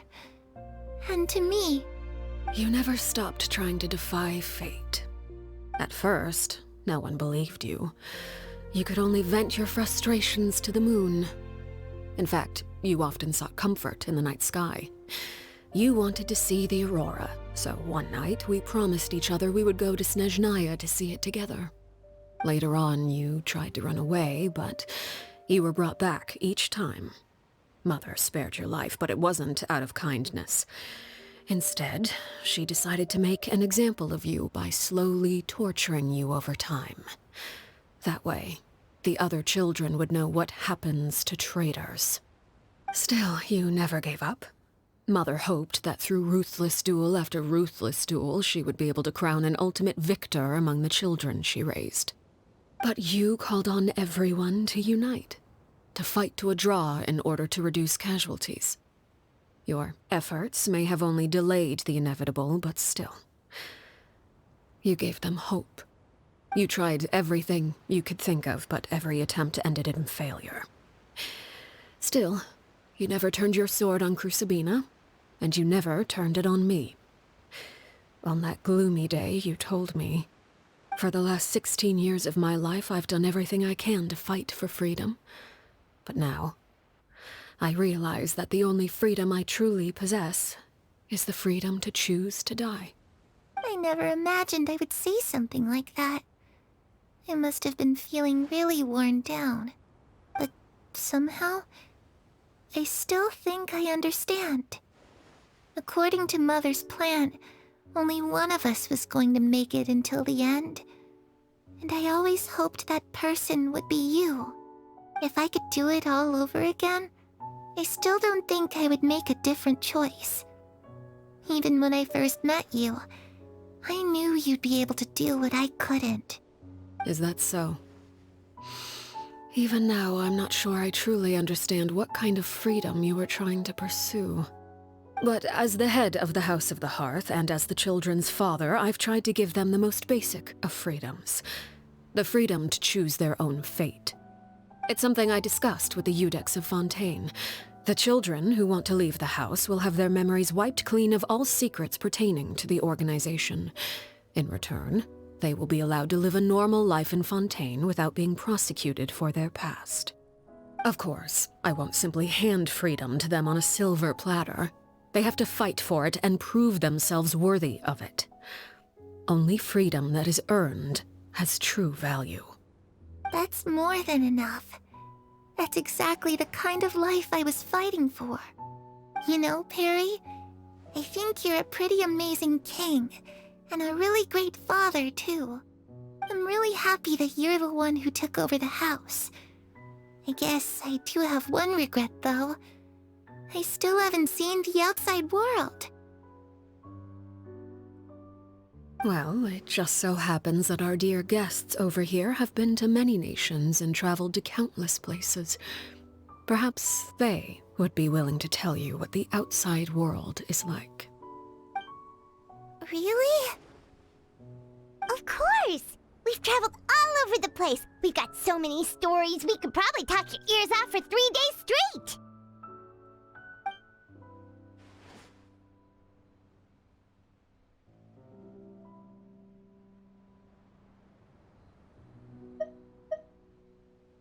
You know, I used to dream of being a bard. Playing the lute while singing into the winds of freedom. Even if there was no one there to listen, I would have continued to sing no matter what.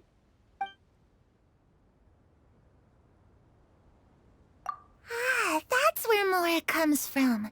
I never knew that before. If I had some Mora, I would buy 3 new dresses.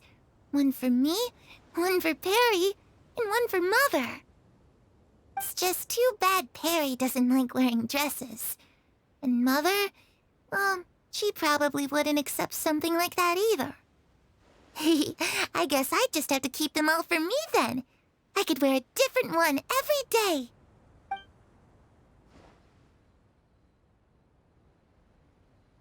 Those yokai you mentioned, what do they look like? I once saw a drawing of this one guy with horns on his head and a super scary face. Are there any yokai like that? Oh, sounds like you're talking about an Oni. Yep, we've met one, and let Paimon tell you, they're not nearly as scary as they look.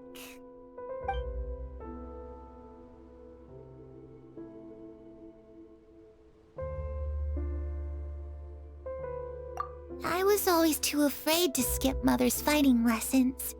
But at the academia, I bet you could do all sorts of secret things in class. Things that have nothing to do with studying.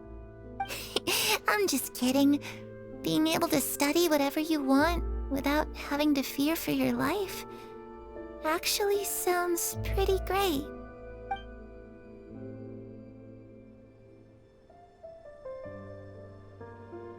The situation was super dangerous. Lenny and Lynette were accused of committing a crime, and they were going to have to stand trial at the Opera Epicles.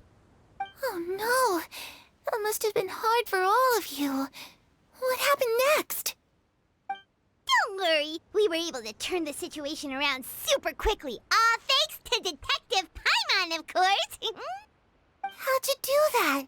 Come on, tell me. Okay, so it was like this. After the failed magic show, we rushed to the scene and...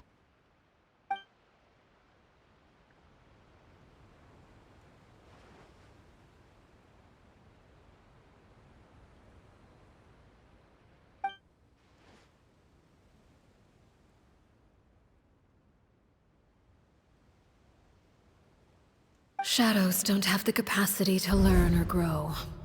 Any...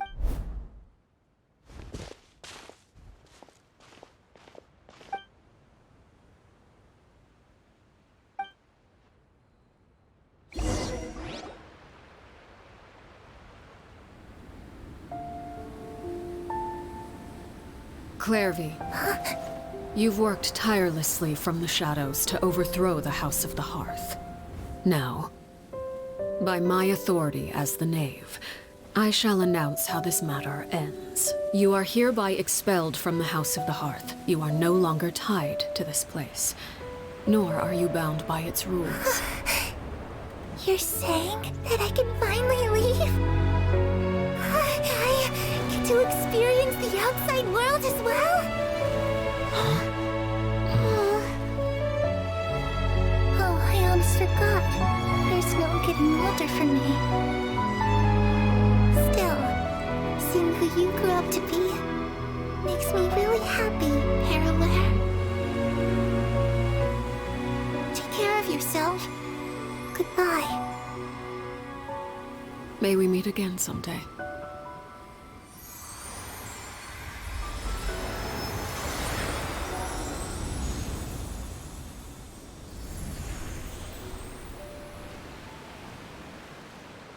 Clairvy.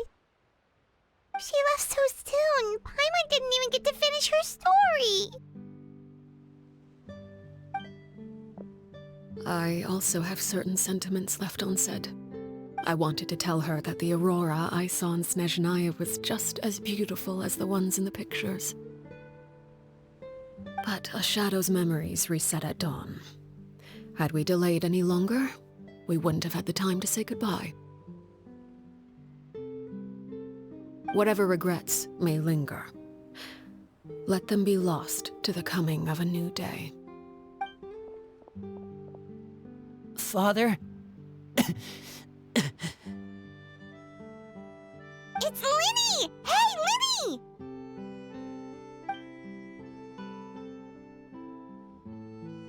What is he doing back here? Let's go check it out.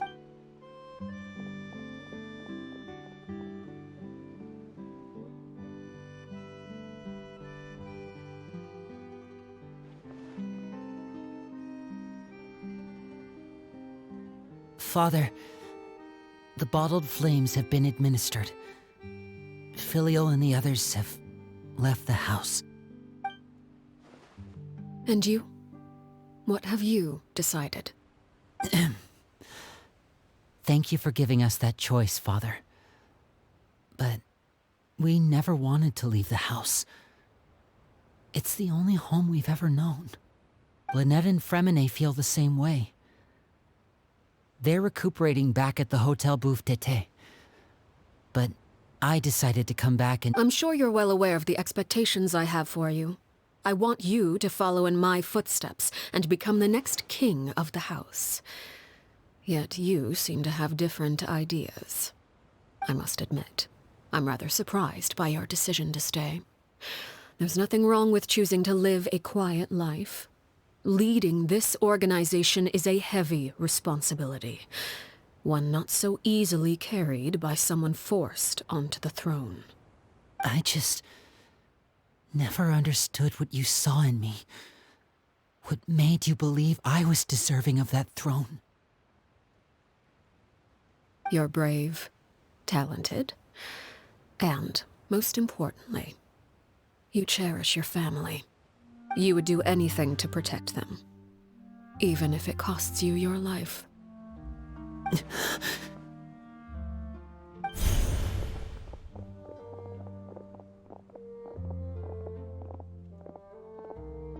Speaking up back there was so brave of you, Linny. It's all thanks to you that we were able to convince Father to back down. You're a hero, Linny. Hero? Father is the real hero.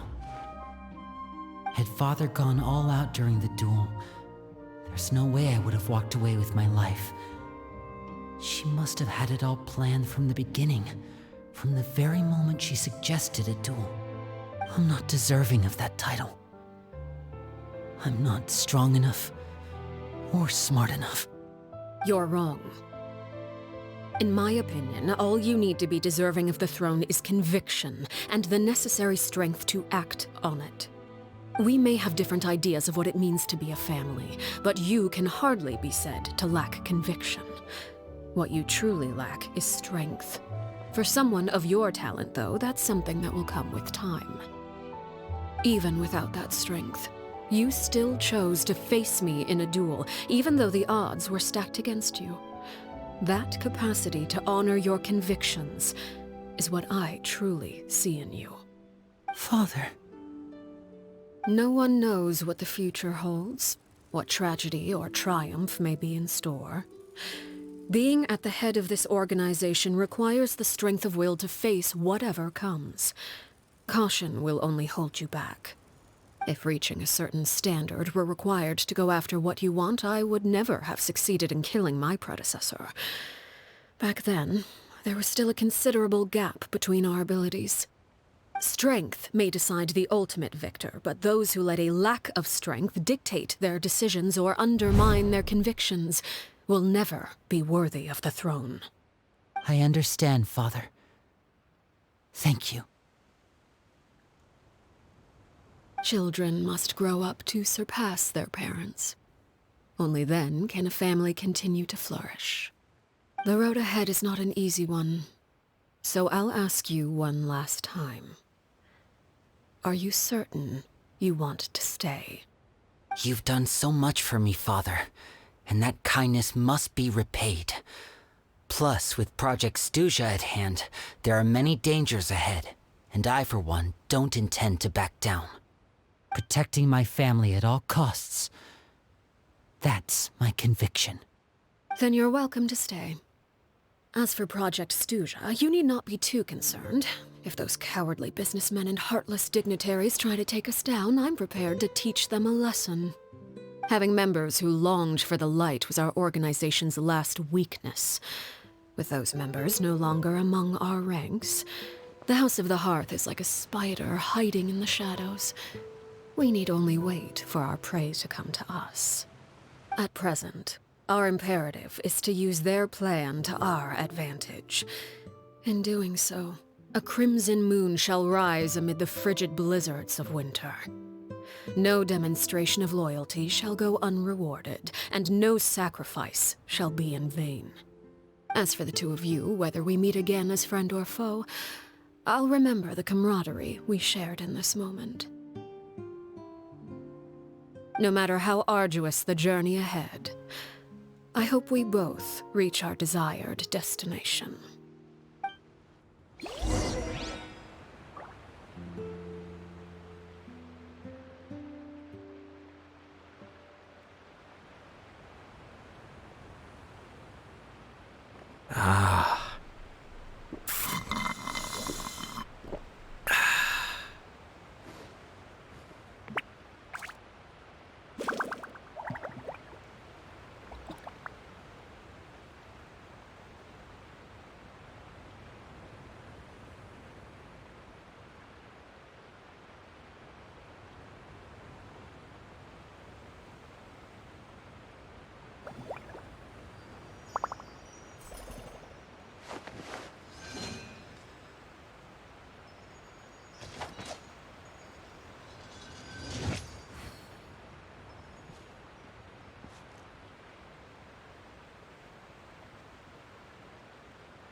this be the restricted section Lisa mentioned? Doesn't quite feel like it, though. You don't think this place is hiding some terrible secret, do you? Like those rooms you always hear about in scary stories? You know, the ones that are usually totally off limits?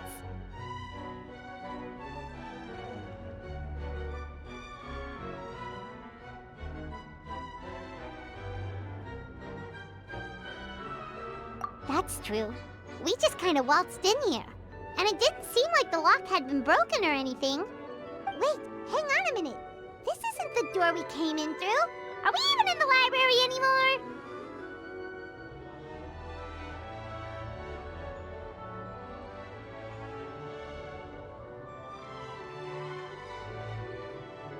You think? Wow, that's pretty impressive, building all this under the lake.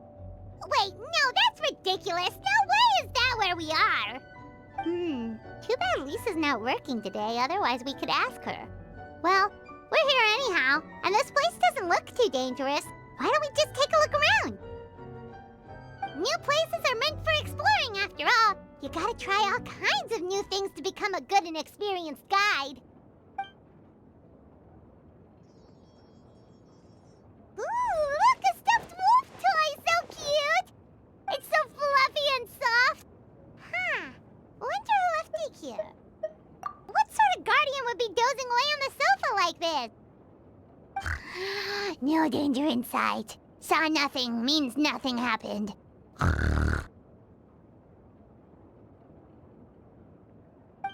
should probably just leave it here for now. This place is huge, so let's keep on exploring.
I have to stifle a smile every day. I remember the look on my retainers' faces when I informed them of my plans today. Panic-stricken, but unable to muster the courage to say anything at all. Position. Yes, this was a fun idea.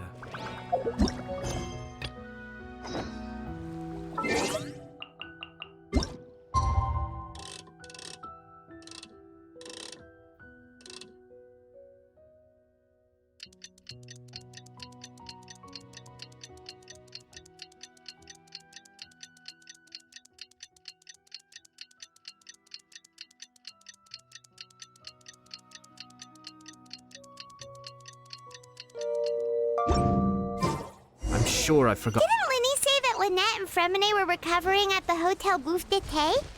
Oh, Paimon wonders how they're doing. Maybe we should go check on them.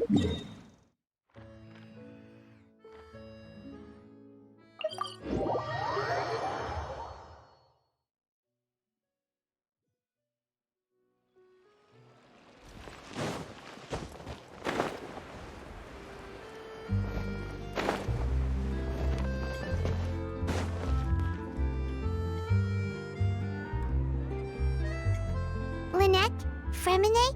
How are you feeling? Much better. Whew, what a relief! What about you? Are you feeling alright? I knew you'd come out unscathed. Us, on the other hand, well... Oh, and I want... Linny and the other members have left Poisson and returned to the House of the Hearth. According to him, there haven't been any more sightings of a spirit roaming the house. I see. I'm glad. Father came to check up on us 2 days ago, and told us about what happened with Crucibina and Clairvy. Wait, what? You've met the former knave? Crucibina died a year after Clairvy. It was during the year between their deaths that I joined the House of the Hearth. Crucibina had an extremely cruel and radical way of... When I joined, though, the experiment she valued so much had already come to an end, and all the people involved, dead and injured alike, were gone. Crucibina never talked about the past with us newcomers. A couple of months after I joined, Father killed Crucibina and burned all her files. With that... Father took in Lenny and me a couple months after that, but she... The last time you talked to her, did she mention what? She said she didn't want us to be affected by the darkness of the past. She was worried we'd develop a false sense of gratitude towards the foundation of a family should be free of any corrupting influence. Whatever happened in the past, and that's what Father told me. But I still thanked her for everything. It was only after hearing about what Crucibina did that I finally realized how insignificant our lives could have been. The members of the house... If Father hadn't taken over the House of the Hearth, I probably would have already... Father rarely brings up the fact that she saved us. She doesn't believe that being indebted to her should be what ties us together. But even if we didn't owe her anything, we would still choose to stay. We may have arguments or times when we feel wronged. Some people may even choose to leave. But as long as Father is here, Whether the path before us is bathed in sunlight, so I wanted to say thank you for helping us make it through this crisis.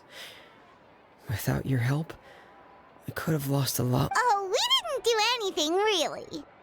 Of course. You're welcome anytime. Our filial... I actually saw them at a cafe. They didn't recognize me. From what I could tell, they were drinking. They seemed happy.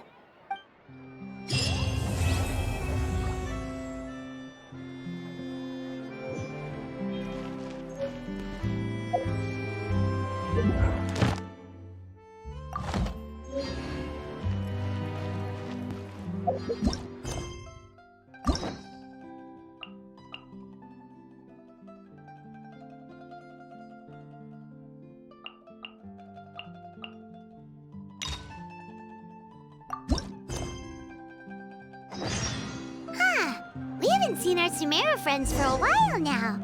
Paimon wonders how they're doing. Let's go.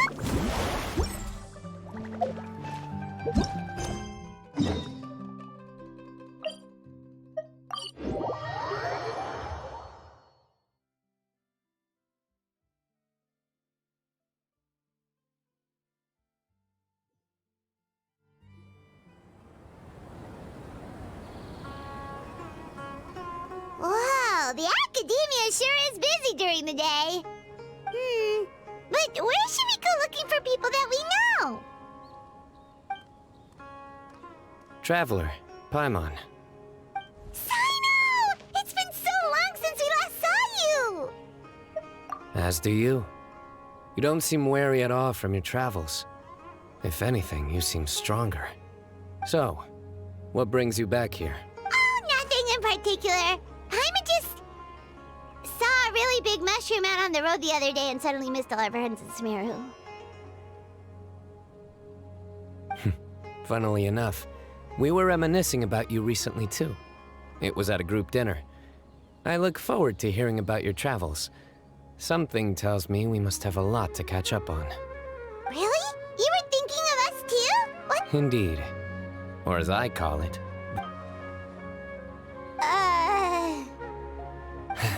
You really want me to say the rest? Okay. Oh, darnies. You like that one, huh? You must if you remember it after all this time. Alright. Here's your 500 Mora. You're exaggerating. It's only 500 Mora. Hey! 500 Mora is still a lot of All right. I'll treat you to some desserts later. Anyway, I'm actually investigating a case right now. My mind is... A case? What happened? Nothing major. But after finding out who was involved, I decided, on reflection, to handle this one myself. Need any help? We only came here to hang out, so we've got the time. You may as well take us with you, and then when you're done, we can... Such enthusiasm. What? No! Obvious enough. Still, it's a fine idea. You are the heroes of Sumeru. It makes perfect sense to work together. All right, follow me.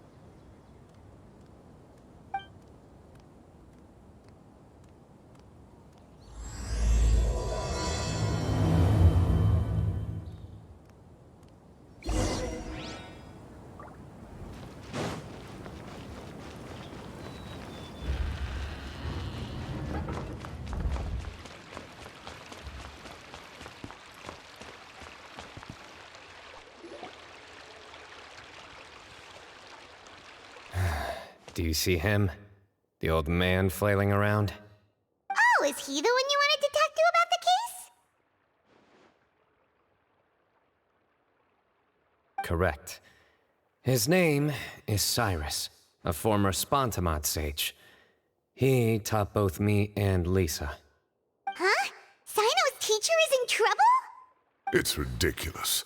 I'm just an old man who enjoys a spot of gardening, shopping, and wine. What sort of person targets an old retiree? Professor, I've brought some friends.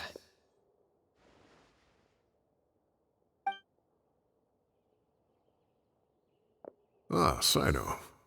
Now who do we have here? Hold on, let me think. A flying fairy dressed in white? A youth who does not seem to hail from this land? My goodness. You must be the legendary traveler in Paimon. I've heard all about what you've done for Sumeru. Wow, looks like we're really famous. I've told him about you before. You are my friends, after all.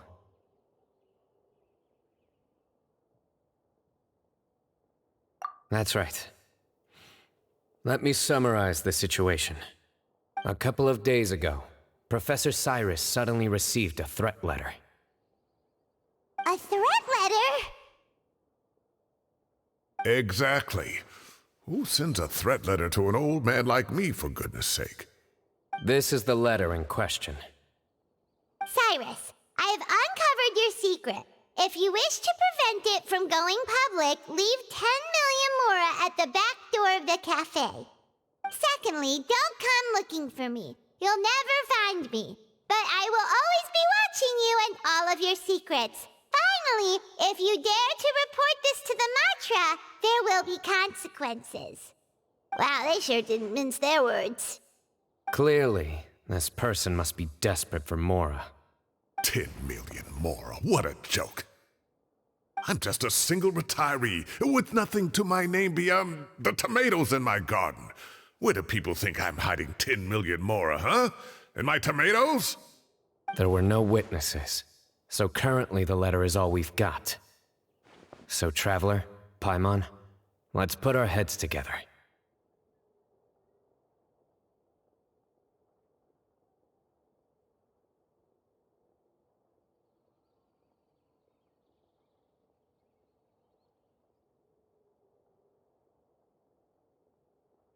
Paimon's ready too! All right, take a look. Do you see anything suspicious?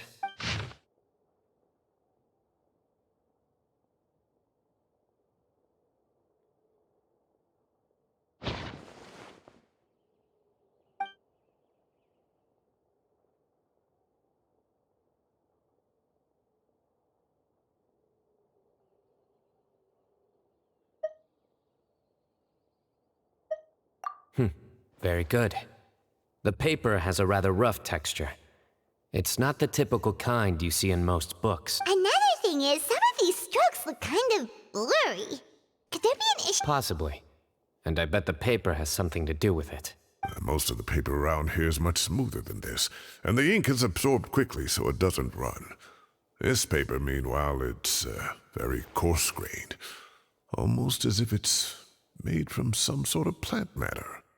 It's certainly not the same paper as we use in the academia, but the ink is nothing special. Just regular black ink that gets a blue tinge when applied to paper. So do we think the culprit has a connection with the academia or not? Wait, check this out!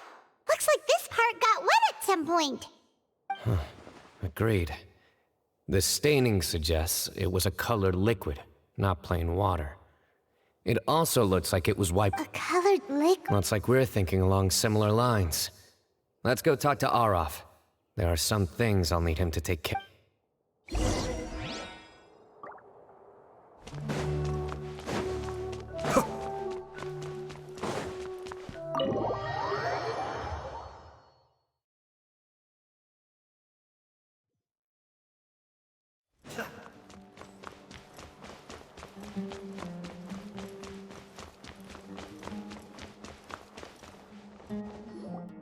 Arav. Ah, there he is.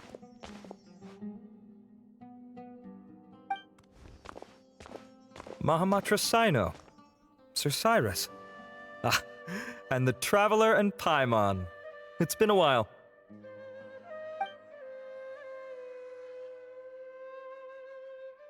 As such, I'm inclined to believe that the culprit in this case is a student at the academia. Somebody young and strapped for cash. Oh, one last thing. I'd start your investigation by taking a look at the cafes in the city. Oh, of course! You think the culprit spilled their coffee on the ladder, huh? They do look like coffee stains to me. Also, if I'm not mistaken, the letter is written on a type of scented paper that has aromatics added during the manufacturing process. The kind often provided as writing material for customers in cafes and taverns. Ah, of course. Yes, like they sell in the gift shops. I remember now. Zaha Hadi bought some a while back. She said she was going to use it as wrapping paper for a vase. Understood. I'll assemble a team to investigate the points of interest immediately. You have my gratitude. One last thing. Send some Matra to guard the entrances and exits of Sumeru City. And change into plain clothes. Don't let them see you come. Will do. Great thinking, Cyno. Yeah, they've probably... You're right, Paimon. Really? The culprits approach. Whatever happens, they need this Mora. But just because they warned Professor Cyrus not to go to the Matra, doesn't mean they know what he'll do next. So, and crucially, the culprits said they'd be watching the Professor's every move. Huh? Wait, are you saying...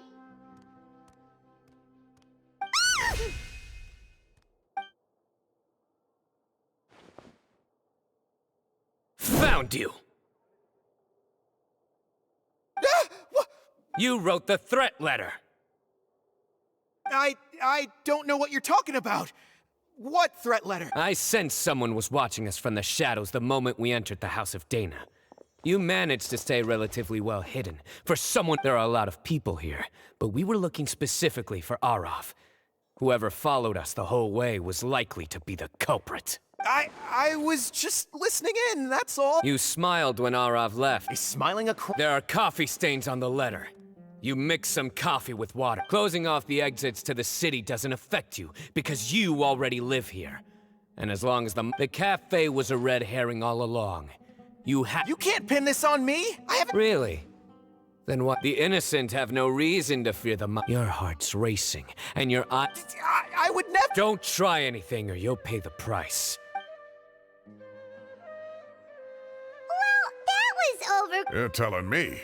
1 minute I go out for a quick smoke, the next minute I see Arav already on his way back to meet up with Cyno. Looked like a young guy, too. Couldn't have been much more than 30. But Everyone, it's all over. Gosh, that was... The culprit's name is Uraka.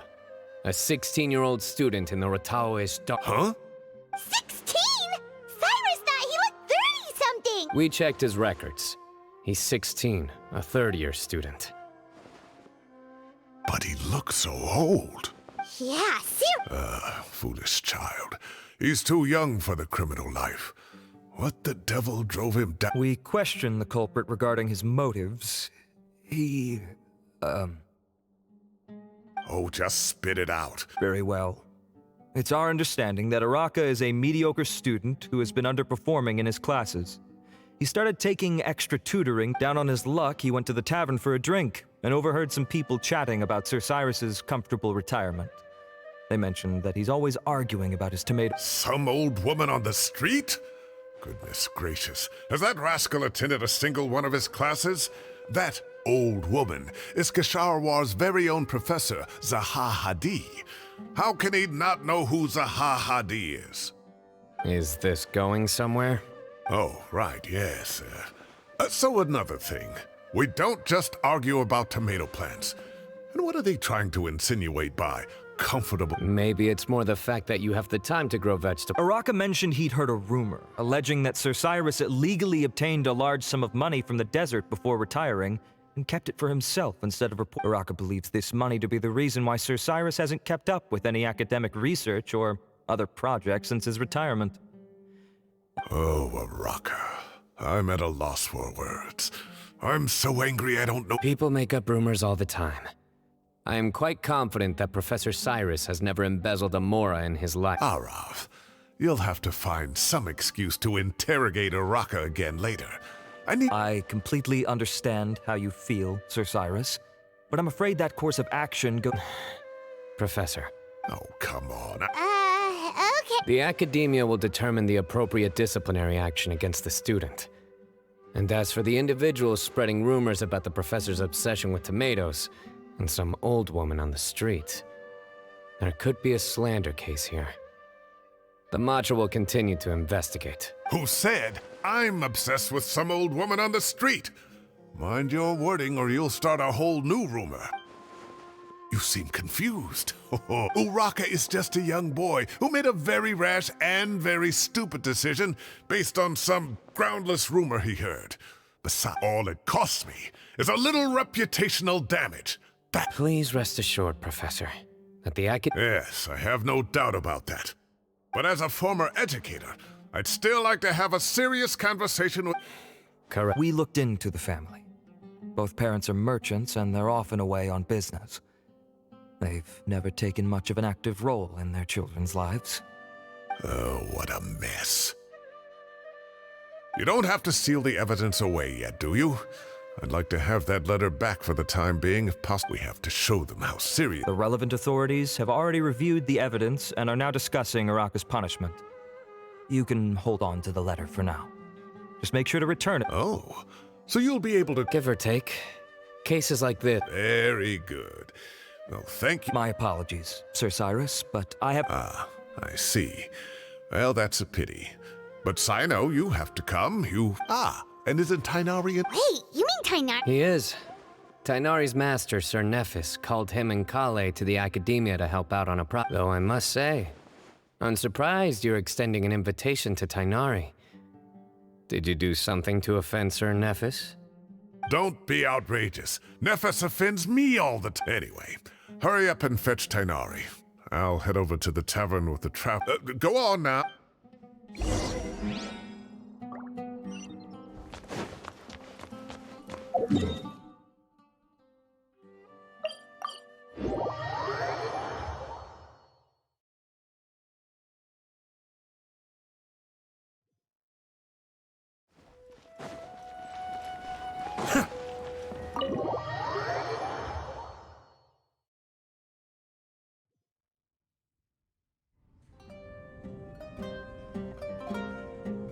Not to brag, but we never had problems like this at Ratawa Hiss back when I was still teaching. And if they were students at the time. I was out in the forest at least 4 days a week back then, thanks to a colossal workload from Master. It wrought havoc on my poor tail, so I didn't exactly keep up to date with what was going on at the Academia. Most of what I know, I heard from Cyno after the fact. Professor's become a lot more laid back in his retirement. He used to be far stricter, and was especially known for being extremely principled. Wow. It's hard enough to stay true to your principles as a normal person. I can't imagine doing that as a sage. It's a pity Kale wasn't around at the time. I would have happily taken her on as a student. And then we'd have one more person who has to address Lisa as upper-class woman. Really? Can't you just call her Lisa? She seems to prefer it when people treat her like an older sister. Oh, believe me, back when she was a student, nothing made her happier than the younger students acknowledging her seniority. Whoa, more food? Are you sure about this? We don't want to take advantage. Oh, don't worry about it. Order whatever you like. And if it's not enough, order some more. After all your help today, treating you to dinner is the least I can do. I thought I heard some familiar voices. Ah, and Sir Cyrus is here as well. Oh, Kaveh, it's been a while. Zahahadi was talking about you last month. How have you been? I've been all right, thank you. You're looking very well, sir. I'm glad to see it. Have you eaten yet? Care to join us? That's awfully kind of you, but I had a late lunch, so I'm not really hungry just yet. I'll have dinner a little bit later tonight. I just came to Lombard's to buy some wine, and when I heard some voices I recognized, I thought I'd come and say hello. So what's the occasion, anyway? Some sort of celebration? Consolation, more like. You wouldn't believe the day I've had.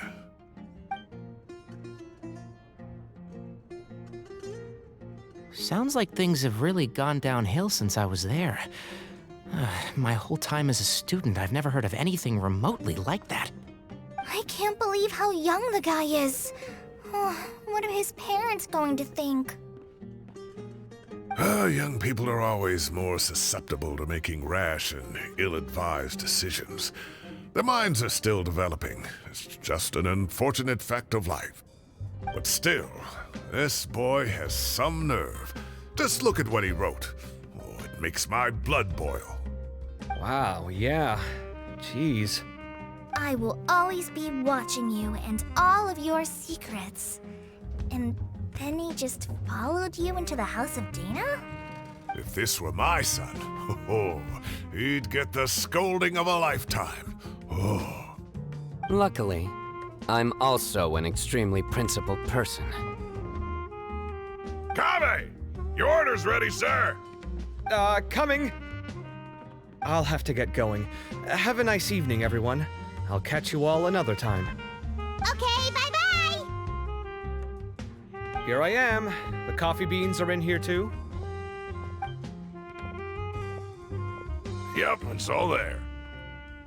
I'll stop babbling away now. Let's eat before the food gets cold.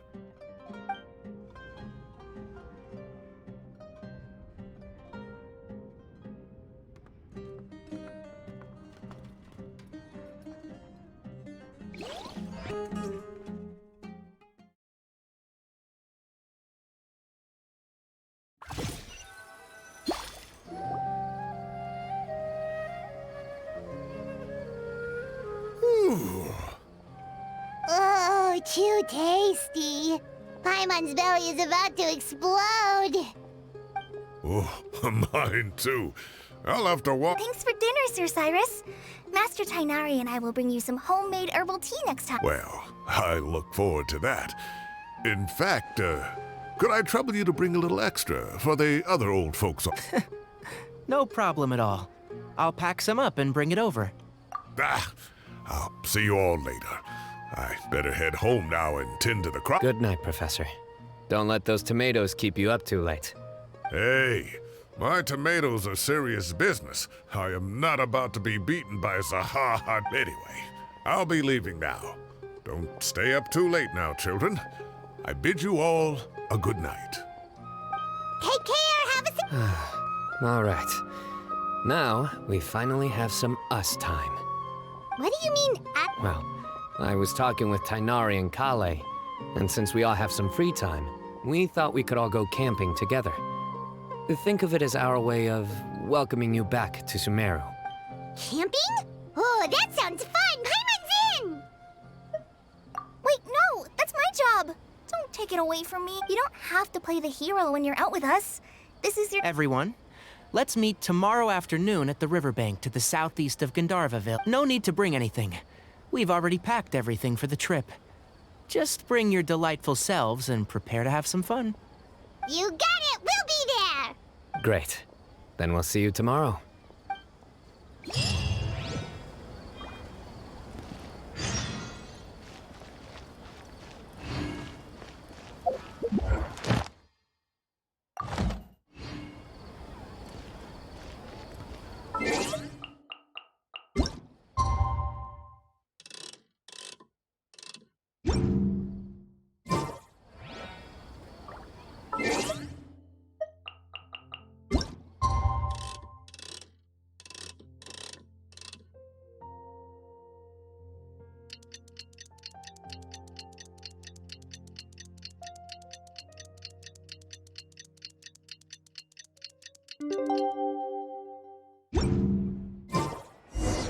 Time to set up!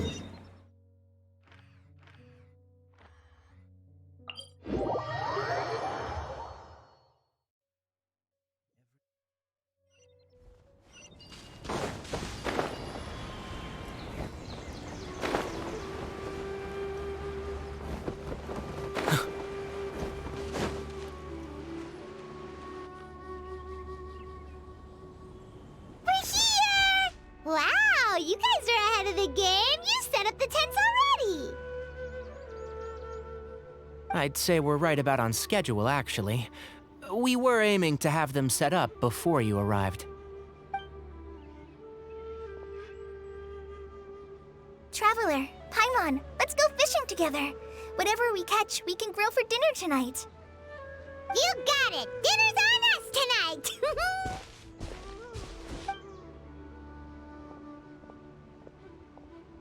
I hope I can contribute too. The other Forest Watchers gave me some fishing tips a little while ago. I'm really looking forward to giving them a try.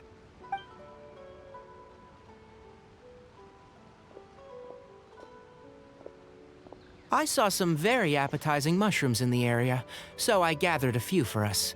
Wow, camping with a Forest Watcher is the way to go! They think of everything! And even if they don't, they can improvise! This is true. I don't think I've ever had a single rough day in this forest. So? Well, there's been some high points and low points, but we've had some unforgettable experiences along the way. I see. Oh, in that case, you should try a valberry. I bought some from the market. A valuable suggestion. Just don't bury your feelings using food. All I wanted was to recommend something bittersweet. Oh, I have a sudden craving for fruit tea. I'm gonna go fetch some stuff. Bye! She sure made a run for it. Unbelievable. So Kale chose the path of tactical retreat. Could it be she foresaw what shall soon come to pass? My dear friend, you know what I am about to say. Excellent! A kindred spirit. A great warrior can sense when a duel is nigh. But it looks like we'll get told off if we start playing now. Let's enjoy the nature for a while longer.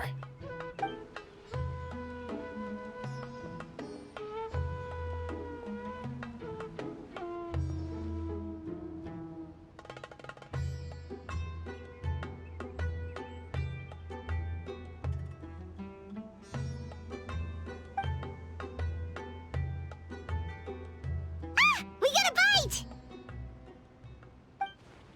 I'll reel it in.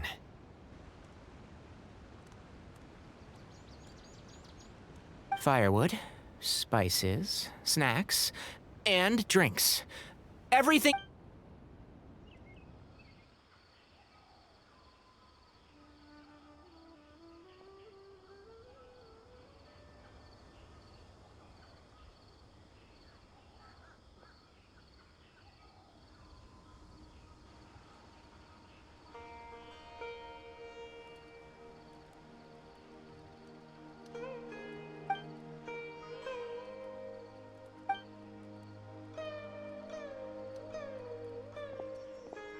There are 3 tents. Which one do you two want to take?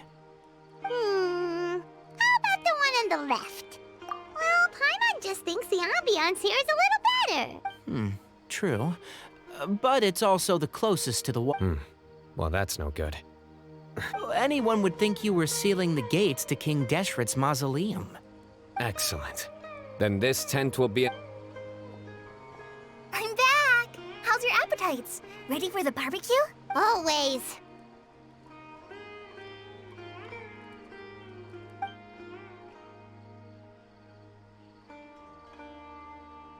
Oh, it smells so good. Paimon's drooling. Someone sure is desperate to eat.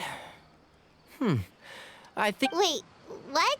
Hey, if it works for steak, maybe it works for other things too. Medium well for me. Okay, these are about ready now then. It'll be a few more minutes for anyone who wants theirs well done. Oh, that was so delicious. If Paimon's stomach had space, she'd eat 3 more skewers. I ate a lot too. Here comes the food coma. If you're tired, then go rest. You must be getting sleepy too, Paimon. Why don't you guys head to your tents? Cyno and I will clean up. Tonight, I show you mercy. Our sacred duel will take place another day. Good night.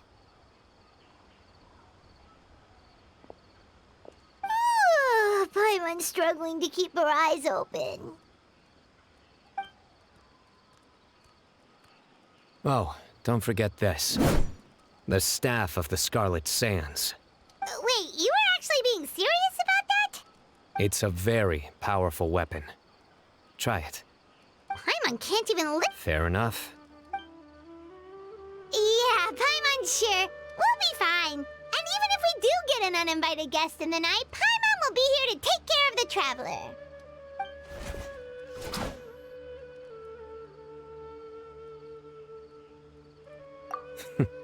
That reminds me of a parting king of invocations. But right now,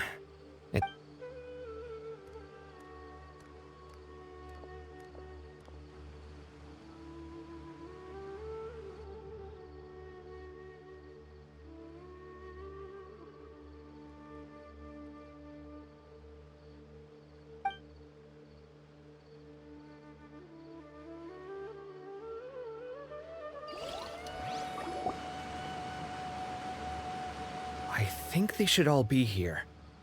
Traveler? Paimon? Look at this. What the? What's this sword doing here? Is it supposed to keep out intruders? Evidently. Huh? Who is it? Paimon's gonna take out the sword. Yeah! Oh, hey them, Kave! What are you doing? Sorry to wake you up at this hour of the night, but we've got a situation on our hands. Let's get dressed and talk about it outside.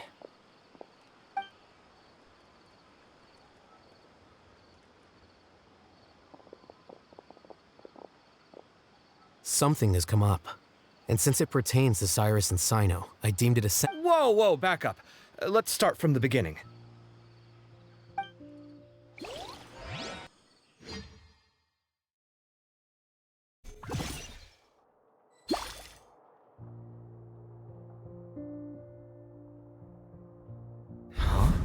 Where'd the wine cups go?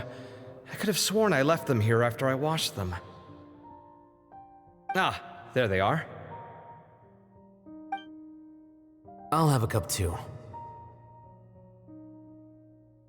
Can you see if the cookies are still on the table?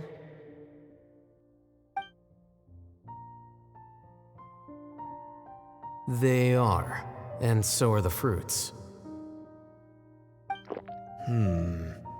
Oh, this is so bland. I should have gotten a few bottles of what's... Do tell. What were they drinking? Oh, right, I forgot to mention.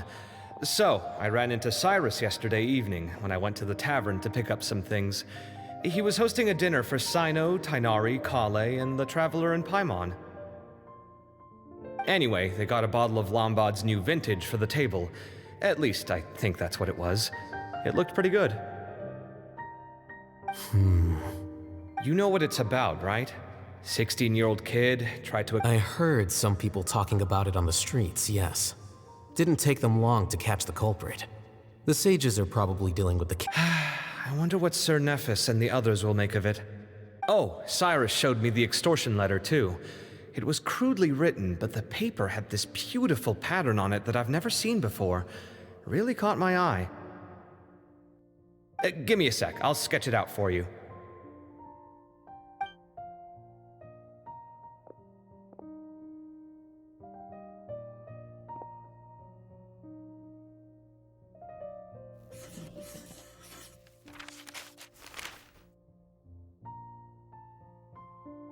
Okay, done.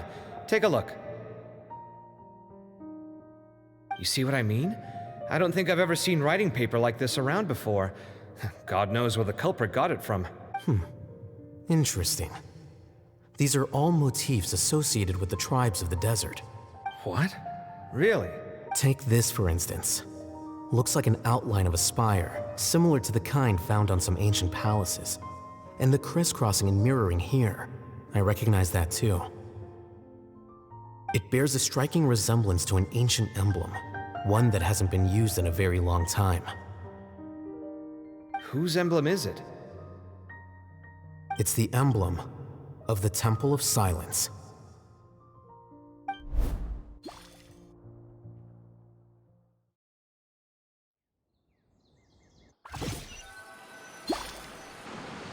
After discussing it with each other, we both agreed that something didn't feel right, so we went looking for you. This was a long way to come from the city. Alhaitham figured you were probably with Tighnari, so Gandharvaville was our first stop. But the Forest Watchers told us that you'd gone camping. Then, just as we were heading off to the campsite, we ran into Cyno. He said he was on a supply... Hold on. So what's the deal with that emblem you were talking about? The Temple of Silence, you said? What is that? Should we be worried? Something's up, huh? Give me a second.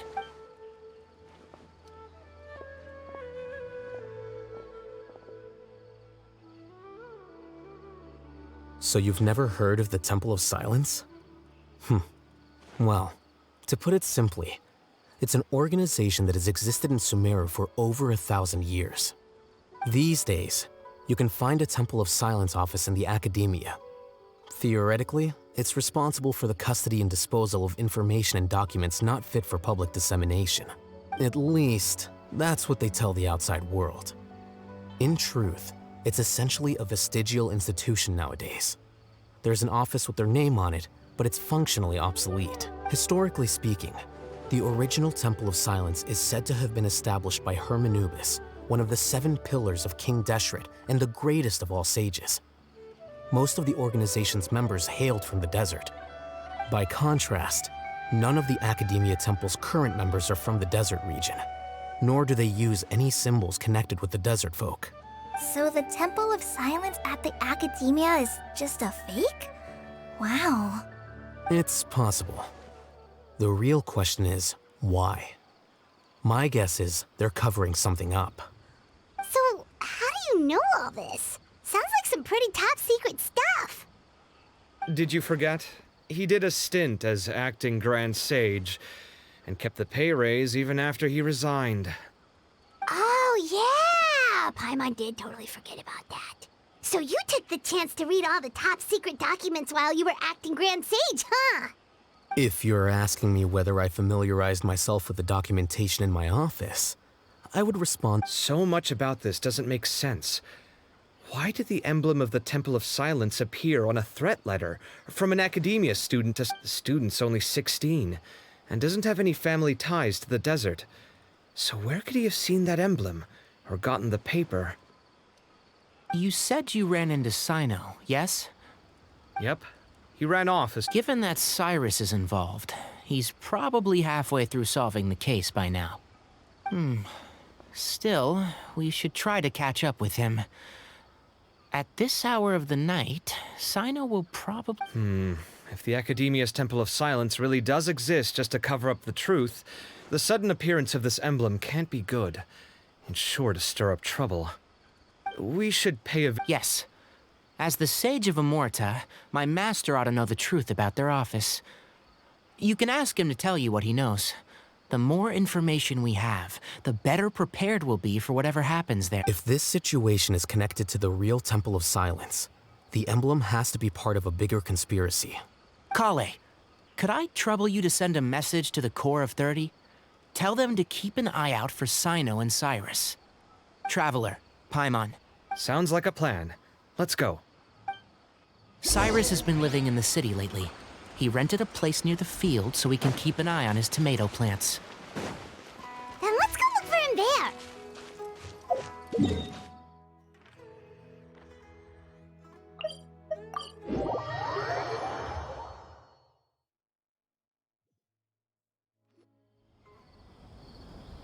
Here we are. This is the plate. We might be too late.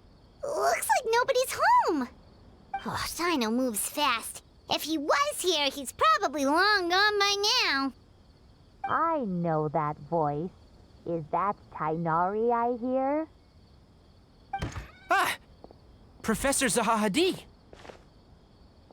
Wow, so it really is you. My goodness, whatever is going on tonight? We're looking for Cyno. So, he's already been here. Yes, not long ago, in fact. He knocked on my door and asked if I'd seen Cyrus today at all. I told him the old fool left early this morning, and I hadn't heard him come back. So we went to his place, and would you believe it? He's gone. Goodness knows where to. It must have alarmed Cyno, because he took off in an awful hurry after that. He never did explain what this was all about. How serious is it? Well, if Cyrus isn't at home... Professor, did you hear that a student recently tried to extort Cyrus? Why, yes. When I left the house that day, I noticed he was watering his flowers in the field in complete silence. He had a piece of paper clutched in his hand, and he looked lost in thought. I could tell something was troubling him, but he wouldn't tell me what it was. If Cyno hadn't happened to visit him that day, he'd probably still be holding... After seeing the letter, Cyno told him to contact the Core of 30, but Cyrus was very reluctant. He claimed it would only damage his reputation. Eventually, he relented, after much persuasion from Cyno. Huh? Cyrus didn't want to report it? Well, that's strange. When we saw him, he seemed... As a former sage, it's possible Cyrus still has enemies at the Academia. That's why Cyno was so insistent that he report the matter to the authorities. So Cyrus initially hoped to stop this from going public. Oh, dear. What on earth has that old fool gotten himself wrapped up in? Oh, I do hope he's not in danger. Oh, I almost forgot. Cyno left me this letter to pass on to you. He wrote it when he came by earlier. He realized you might come looking for him. Thank you. What does it say?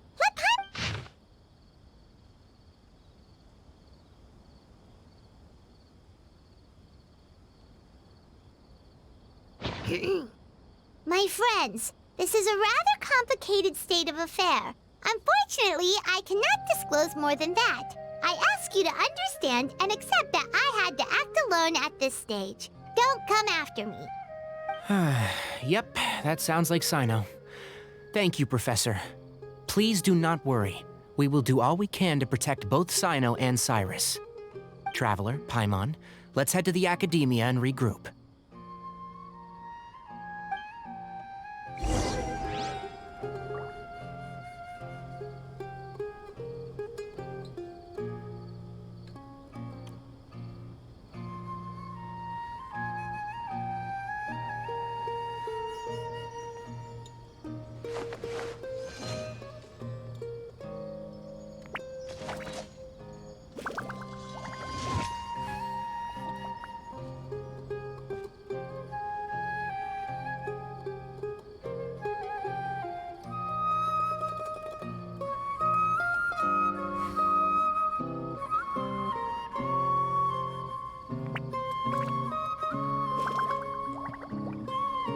I'm sure I've forgotten something.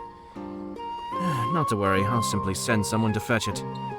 As soon as I remember what it was.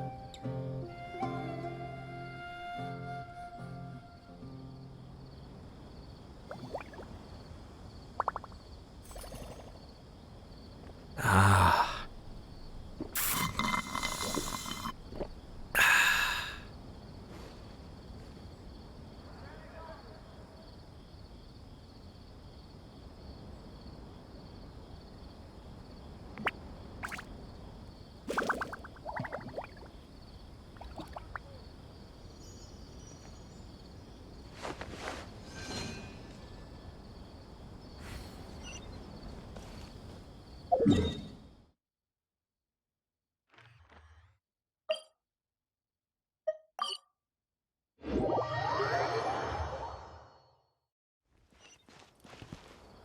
Be still.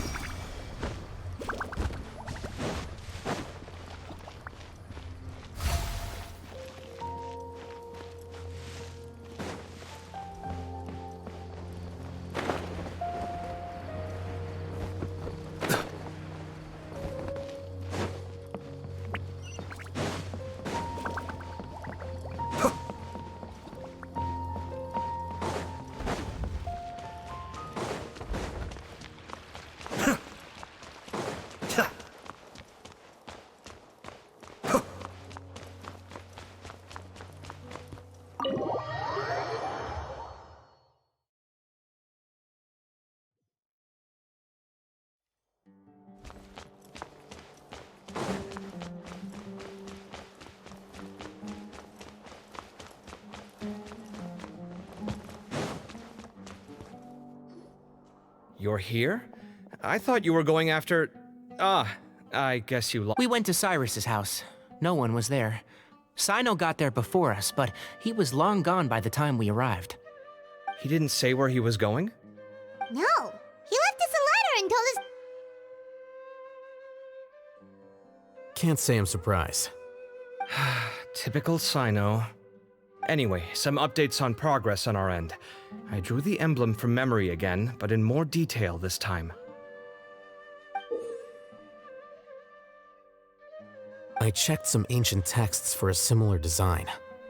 The one I found was a little blurry, but the similarities in the general form and certain details were clear enough to confirm a match. Yeah, and we're lucky we found anything at all. It turns out the emblem was all but lost to history. We scoured the entire Academia collection, and that book was the only one with a record of the motif. Meanwhile, Arav managed to get Uraka to disclose his source. The one who told him about Cyrus's embezzled funds was a young man from the desert. According to Uraka, he had a striking presence and was well educated. Apparently, the two met in the tavern over a game of cards. The guy claimed to be in the city for business as part of a merchant caravan. Uraka was intrigued when he heard what his new acquaintance had to say and brought up the idea of extorting Cyrus for Mora. The guy encouraged him to go ahead with it, then handed him some pen and paper to write the letter. I see. So it could be that this person planted the paper intentionally. So, how do we find this guy? Did Uraka say where he is? He doesn't know. He claims not to have seen him since that day in the tavern. The man gave him some tips on how to carry out the extortion, but from then on, Uraka was acting alone. Nephis and Arav have gone to meet the Court of 30 and review the city's entry and exit records. Also, Nephis admitted that the Temple of Silence in the Academia is just a facade. The true Temple of Silence once came to the rainforest to establish a collaboration with the Academia, but as time went by, the sages gradually became corrupt and foolish. The Temple of Silence felt that they could no longer trust the Academia and ended the partnership. They retreated back to the desert about 400 years ago. Ever since its inception, the Temple of Silence has been the guardians of King Deshret's civilization and belief system. They traveled throughout Sumeru, sequestering and guarding any wisdom that posed a threat to the people's livelihoods. At its roots, it was a legitimate and reputable organization whose purpose was to guide people towards the right path. The Academia of the day knew that the split would damage their reputation if it became a matter of public knowledge. And so, They set up a dummy organization of their own to conceal the truth. Not only that, but they managed to keep up the charade for hundreds of years! So how did Cyrus become acquainted with the true Temple of Silence if they left centuries ago? I'll bet that's the question that bothered Cyno. Probably why he went after him in such a rush. Whoever is behind this, getting Uraka to extort Cyrus was only the first step of the plan. Their true goal in doing so was for Cyrus to see the emblem on the letter. He must have recognized it right away. That'll be why he didn't want to involve the authorities. He probably hoped to take care of the whole thing by himself. Unfortunately for him, Cyno had other plans. Since the desert is where the Temple of Silence originated, that is in all likelihood where Cyrus went. I have to go after him. Really? Are you sure that's a good idea, with how you respond to the heat? I should be fine, as long as I bring plenty of water. Besides, I just can't shake— Everyone, I have news from the Corps of 30. Master! Oh, so that's Nafis, Tighnari's master? Oh, we're finally getting to meet him in— It's a pleasure to meet you, Traveler in Paimon. Several independent eyewitnesses have reported seeing Cyrus and Mahamatra Cyno leaving the city at different times. I was going to suggest that you join forces with the Corps of 30 in this case. However, as I'm sure you've already heard, the Academia has made a number of decisions throughout history that I am ashamed to talk about. It may well be that no better choice was available to them, but those actions are nonetheless a stain on our legacy. I won't attempt to make you understand the Academia's perspective. Now is the time for action. I understand where you're coming from, Master. But I'm afraid the situation might be more complicated than we thought.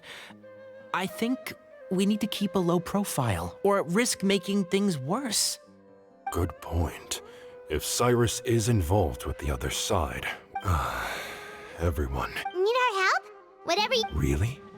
Wonderful. Arav and I will continue to follow up on the lead from Uraka. Kaveh, Scribe Al-Haytham, I'd like to ask you to cover the duties of the House of Dana. Tighnari, you're— I am. Kaveh, I'll be okay. Well, if you're sure. Thank you all. Arav, let's go. You'd better get moving. Don't forget to ask for help when you need it. Will do. Let's go, Tighnari. Hopefully we can catch up with Cyno before it's too late. Knowing him, he's probably covered a fair distance already, but we still have a shot. Let's take it.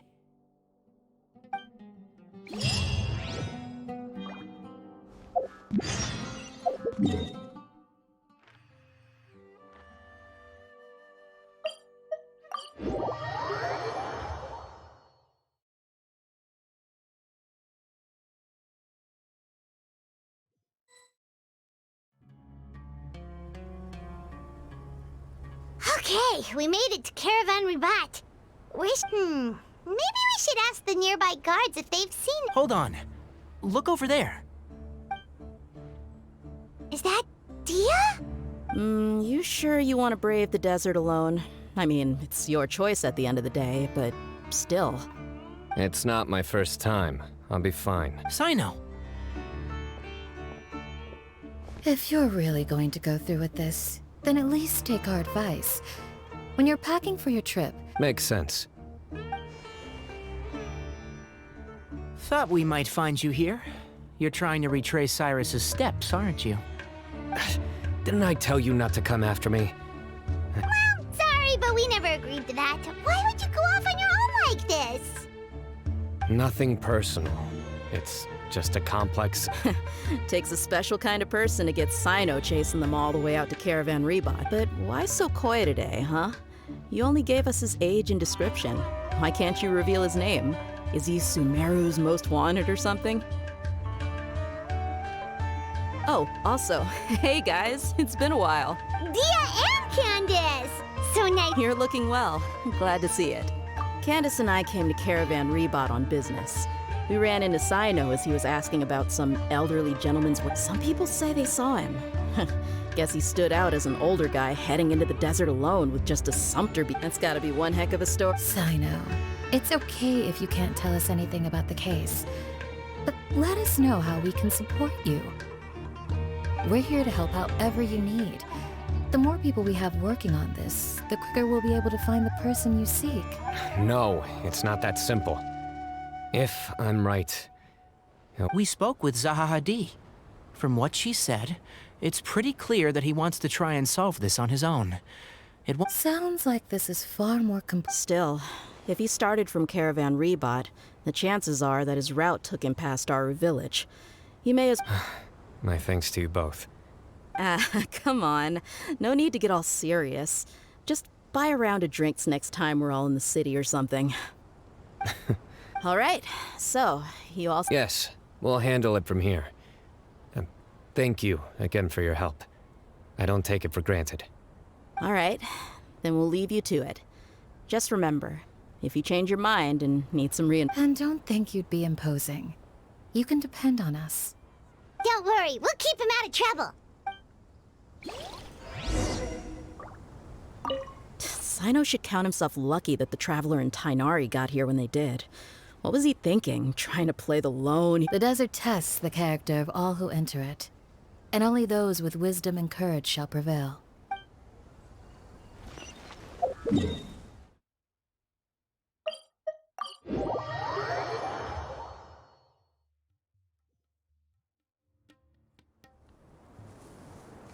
Hold on.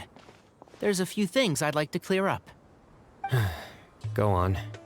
So, after you left the campsite, we had a longer talk.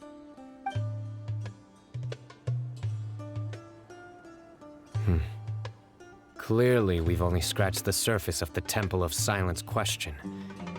It doesn't surprise me at all that the one in the Academia is a fake.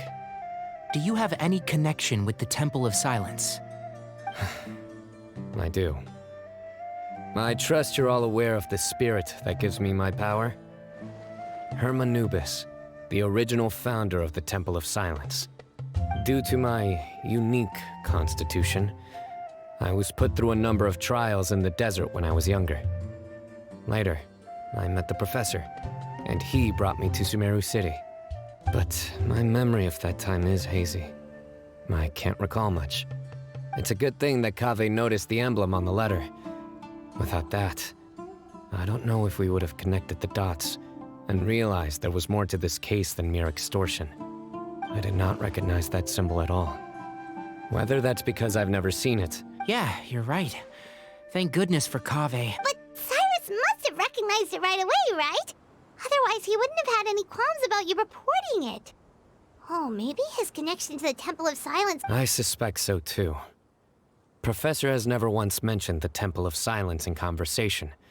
And whenever the conversation turns to Hermanubis and the concept of spirit indwelling, he avoids going into any depth. Well, speaking of avoiding things, you do realize, don't you, now that we've caught up with you, you're stuck with us for the rest... I am aware. Or rather, I don't see how I could manage to ditch you en route, so... That's right. Fact is, we're coming with you whether you like it or not, so the best option now is... Fair enough. Works for me. All right, off we go. Let's start by seeing what the guard...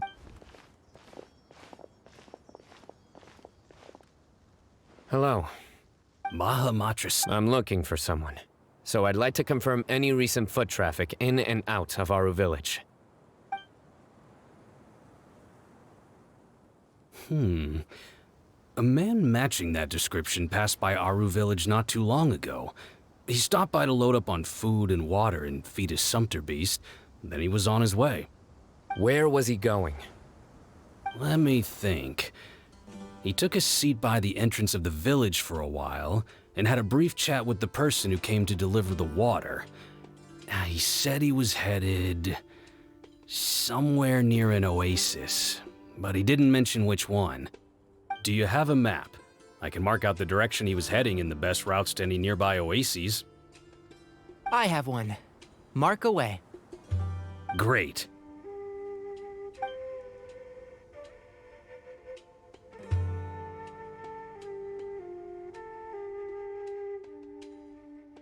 There you go. Thank you so much. You were a great help. You've got a really good memory. You're quite welcome. Just doing my job. Best of luck.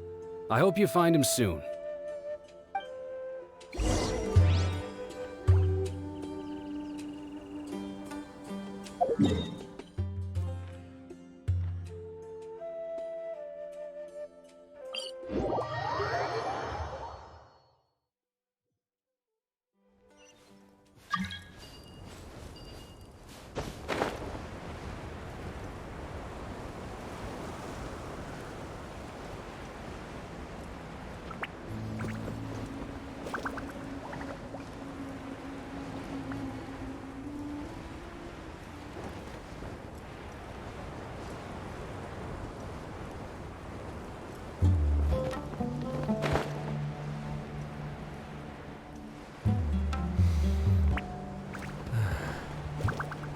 Opportunities to bask in the sunlight like this are few and far between.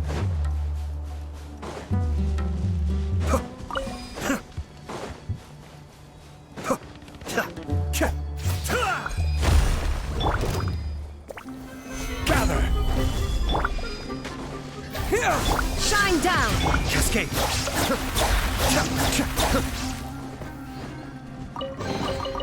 All yours, should you have any use for them.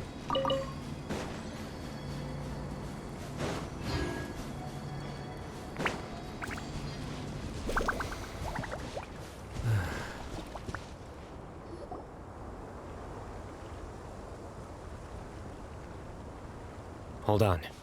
I see some people over there. Do you think it's safe to ask them what they know? Should be. I'll go. No. I'll do it. Huh? Why can't Cyno go talk to them? What difference does it make?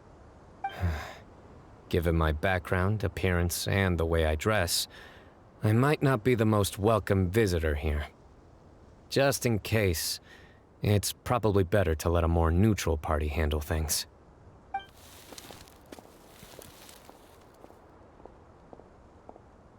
Ah, hello there. I hope I'm not in... Oh, a missing person, huh? Sure. What do you want to know? I'm just wondering if you've seen him. Let me...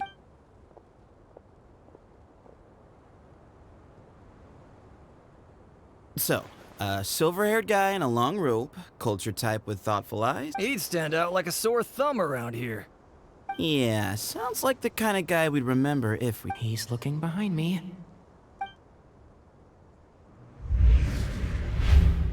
Uh-oh. Your friend over there...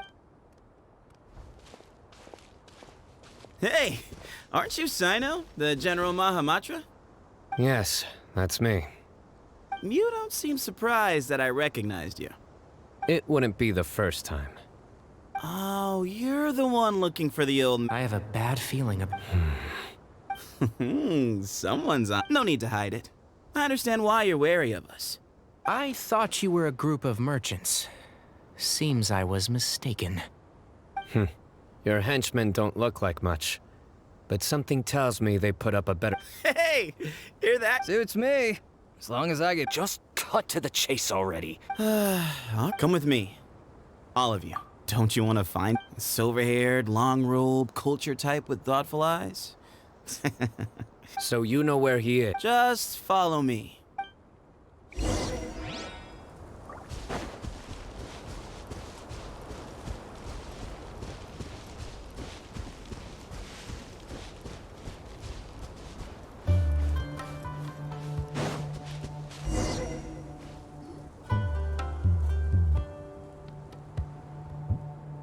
And here. What? Where are you looking? There's nothing here! Please, step back. Whoa! Something's coming out of the ground! What is this enormous building doing here? And how was it so well hidden? King Deshret's technology? Wait, so... Is this... the All good questions. There'll be plenty of...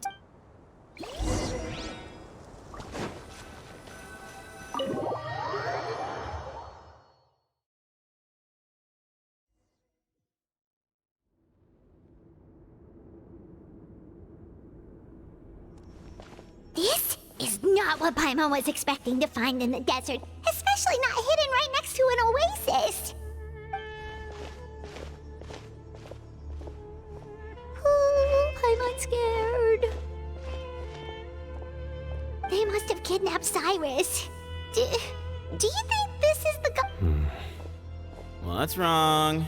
Thinking about your professor?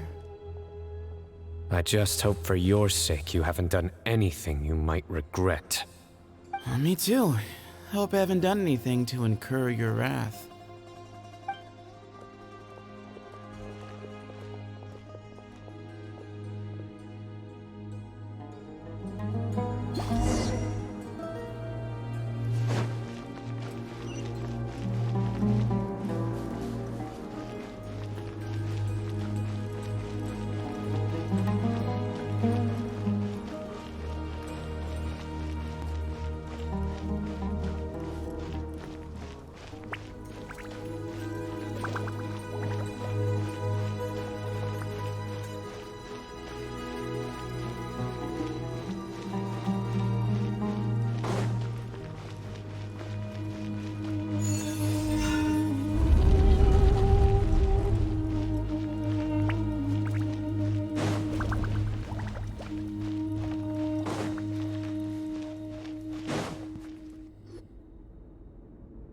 Alright, you can wait here for now. I'll inform our leader that you've arrived at the Temple of Silence. Sit tight until he comes to greet you.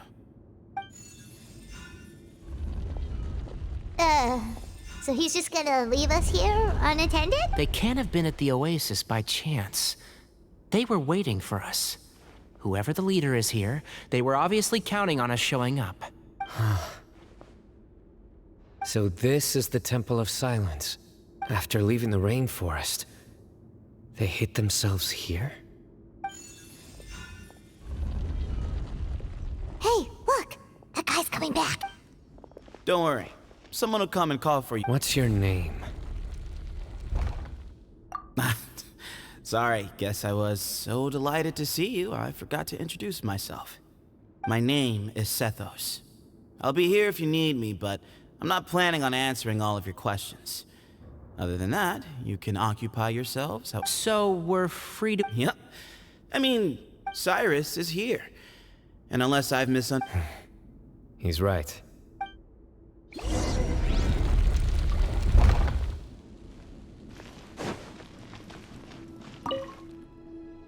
Hey, Sethos! Sure. Although, I'm assuming by chat, you mean you have questions for me? Not often. The Temple of Silence is a place of quiet and solitude. We don't get too many visitors. Yes, that was me. Although, tricked is a stretch. He insisted that nothing was off the table, even if it broke the law. So you framed Cyrus? No. That's not entirely true. Let me jog your memory. The letter just said that he had uncovered Cyrus's secret. It didn't say what secret that was. Of course, Uraka was a great accomplice, really. Very cooperative with a little bit of wine in him. Why did Cyrus leave for the desert? You'll have to ask him that one yourself.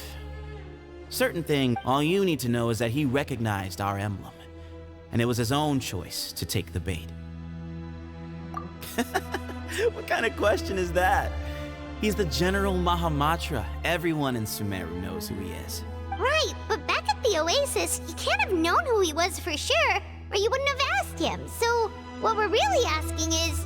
I've lived in the desert my whole life. Guess you could... Ugh, why does Paimon feel like... Come on, we've only just met. If I give you all the answers up front, you'll have nothing left to look forward to. Nope, not one. Really? I have no need to go there. Not when the taverns are full of the Urakas of this world. Besides, we're well aware of what goes on at that place. Spies? It's not as clandestine as that. The city gates are wide open. Anyone's free to walk in. You can find out all you need to know just by walking around town and hearing the word on the... Mm-hmm.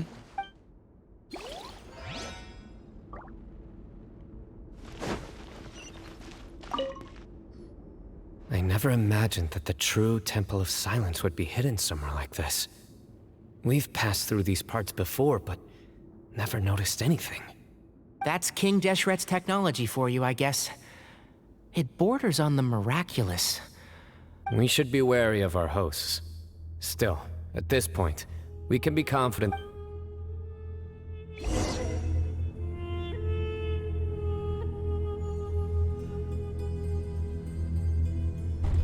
Ah, here he is.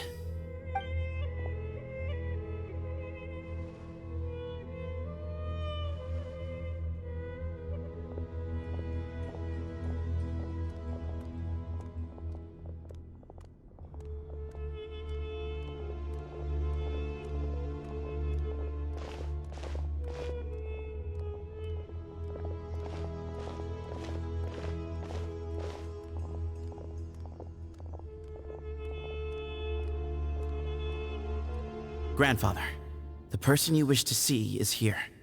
Well done, Sethos. Greetings, one and all. I am Ba Moon, the current leader of the Temple of Silence. I know why you are here, and I thank you for your patience. Bring him out. Professor! Cyrus, are you... Watch what you're doing! Oh, my apologies. We have no intention of causing you distress. But you must understand, Cyrus is of great importance to us. We had to find a way to bring him back. Cyrus owes me his life, and to the Temple of Silence, he owes a debt of gratitude. I let him go a long time ago, but now...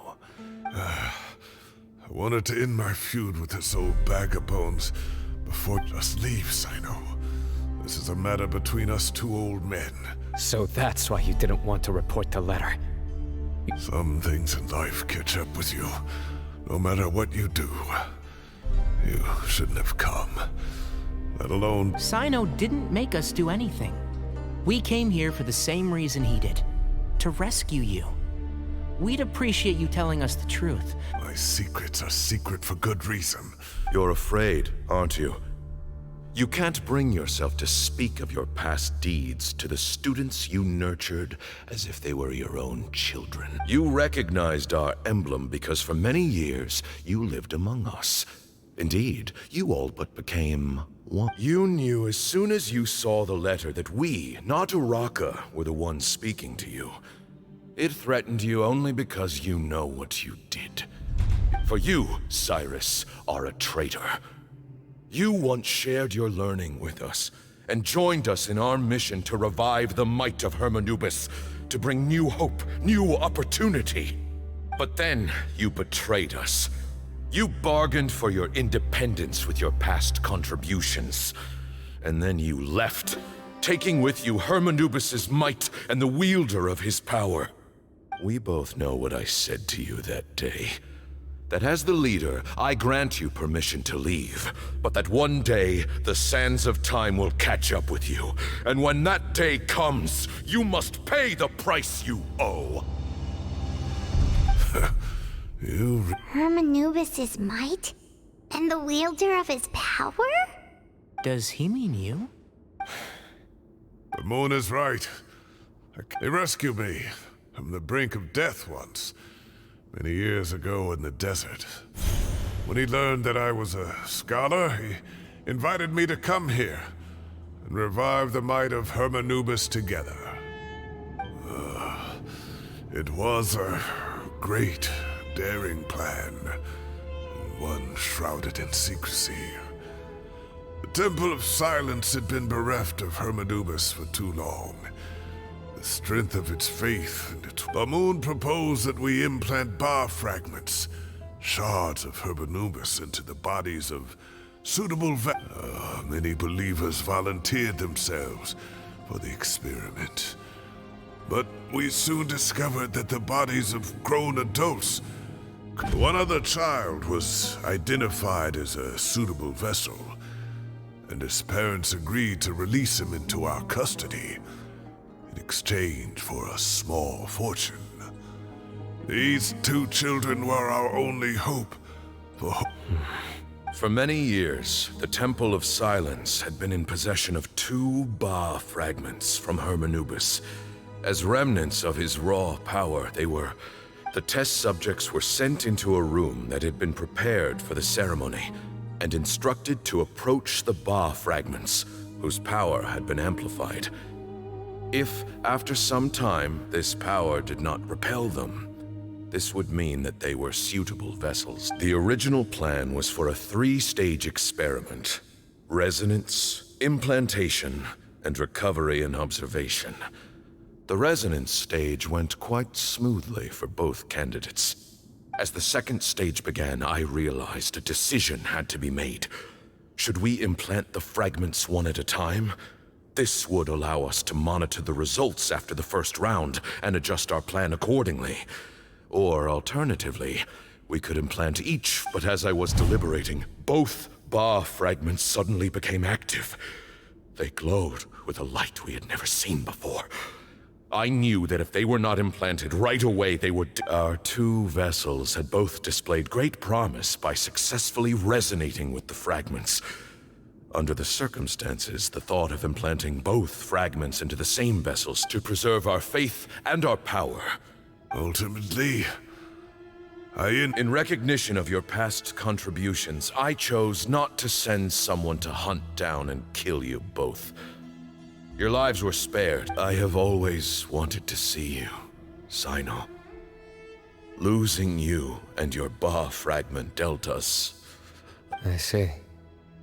So that... Look, in essence, I borrowed your Ba fragment for a decade or so.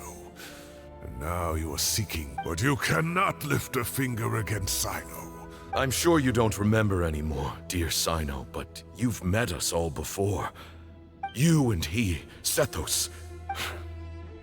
As a follower of Hermanubis, I have allowed this power to remain in the rainforest for far too long.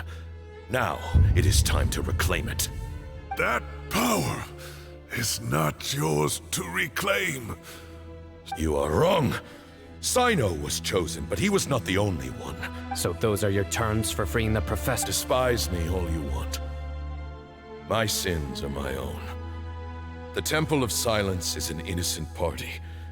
It is because of my foolishness all those years ago that the Temple's glory has waned. And now I must take responsibility for... So what you're saying is, the power of 1 Ba fragment is not enough? You're asking me to return the one in my possession, so it can be implanted in him instead? Divine power causes great suffering to those... He is no longer a small child. But regardless, this burden is... Both my heart and mind are telling me that what you are proposing... Don't listen to him, Cyno! I know. But if this is a... Sorry to interrupt, but in my view, there are enough... Say that Cyno refuses to return his power, and you also refuse to release Cyrus. Then, we are at an impasse. I find it hard to believe that you went to all this effort without planning for that possibility. You're trying to gauge where we stand while keeping your remaining cards close to your chest. Well, my stance is, put the rest of your cards on the table. Then we can have a discussion. Wait, those ears... So, we have a descendant of the Valukashuna in our midst. Splendid! Fate smiles upon us after all. Everything we have longed for, Hermanubis will provide. Perhaps this very day we'll...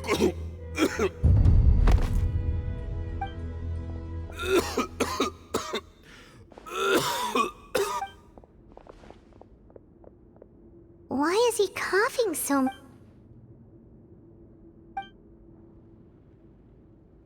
Pamoon! Take our leader back to his room. Grandfather, I know. I don't like to drag out conversation. Had Cyrus not stopped the experiment all those years ago, the plan would Still, it's no use. I'm not like my grandfather. The Temple of Silence has a grand legacy and a sacred duty to fulfill. So it's somewhat inevitable for the leader to have an inflated sense, but I see things a little differently. I don't believe the temple has the same stature that it once did. Time has worn away at its prestige and changed things almost, so I'm not going to force your hand. You're all free to leave. You have courage and wise. I truly wish that the temple would take an objective look at the academia of today. And things will only continue to improve. If you hadn't betrayed my grandfather, I might... Tighnari made a good point earlier. He said there has to be more to your plan than all you and Ba Moon are after is the Ba fragment. The professor will accept whatever fate you deem fit for him out of a sense of guilt. I am the one who has a choice to make. And that's how it was always going to be. Ultimately, you want to trade the Ba fragment for the professor, correct? I'm glad to see you're giving it some serious consideration. I won't forsake my professor, nor do I intend to run from a problem that I must face sooner or later. Give me one night to make my decision. That works. Then I'll be waiting to hear your verdict, Cyno. Oh, my grandfather still has a fair few things he wants to say to Cyrus, so I'll be escorting him back now.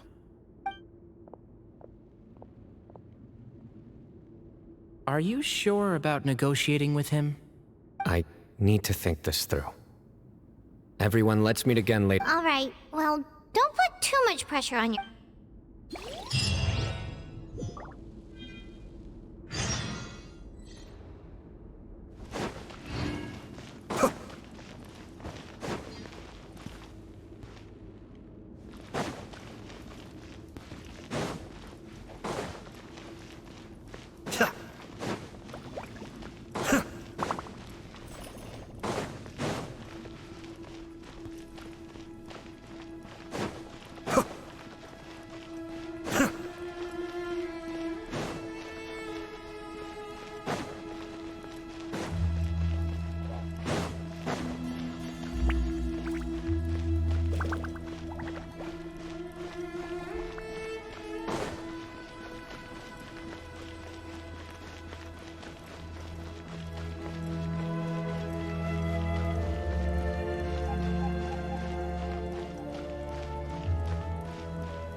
I've taken some time to reflect on this.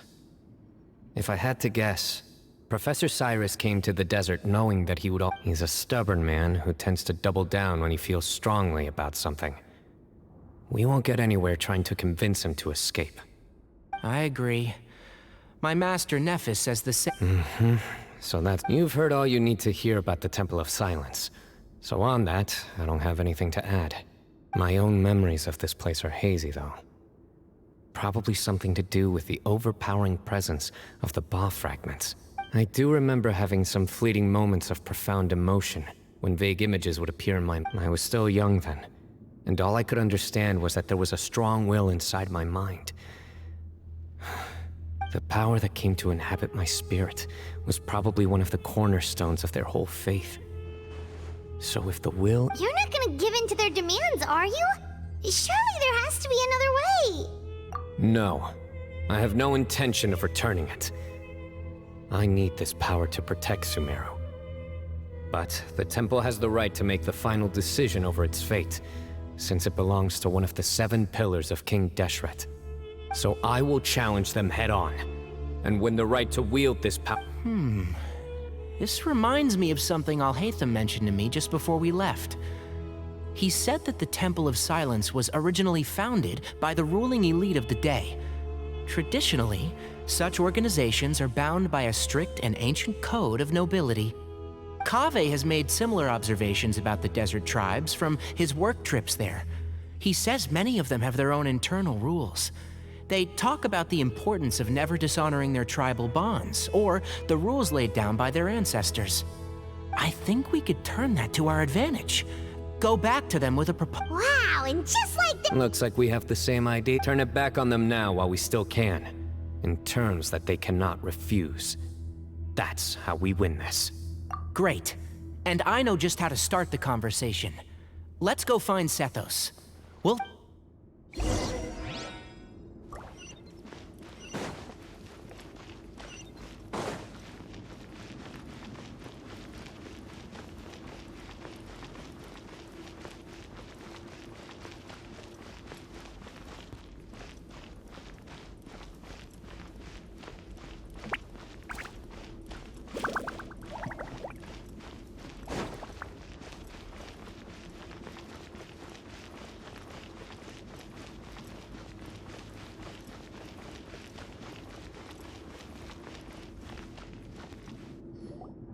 Sethos, let's talk.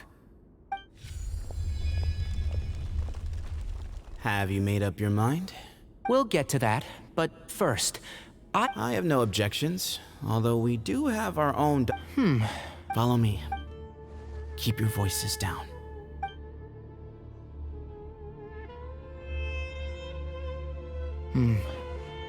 Let's talk outside.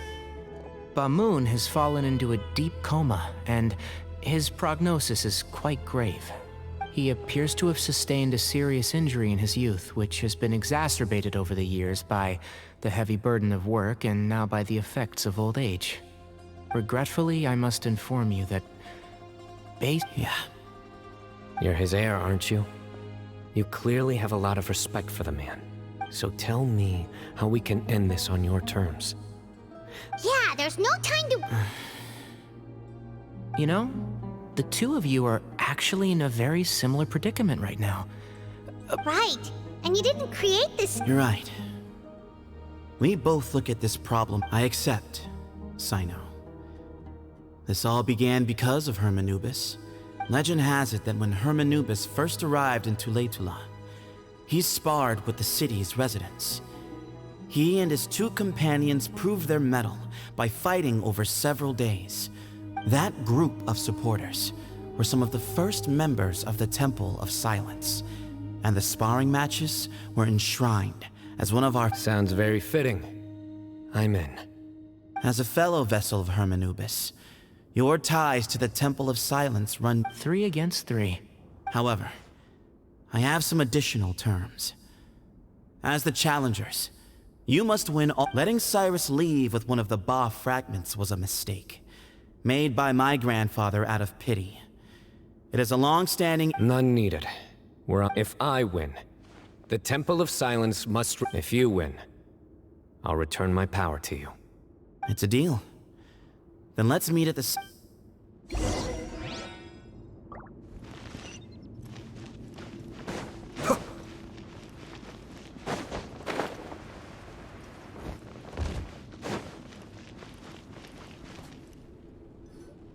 Well, after how that went, there's definitely no turning back now.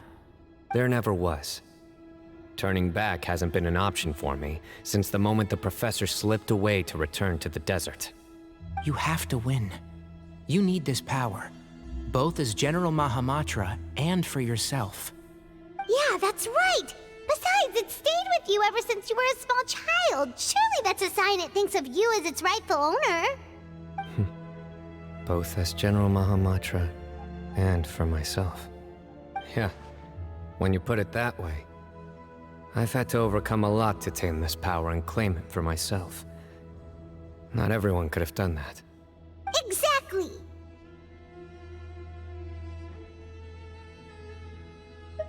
The Traveler and I will never lose. And neither shall I.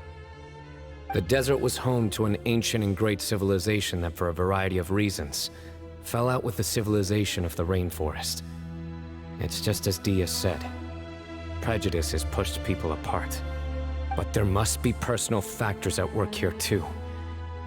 I can't shake the feeling that Bamoon cares for many more things than he lets on. And I don't think that Zethos is any kind of villain. He's just doing what he thinks is best. Tomorrow.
We gather on this day to perform once more the rite of duels, with the greatest of all sages, Lord Hermanubis, as our witness, for his power and authority is present in our midst.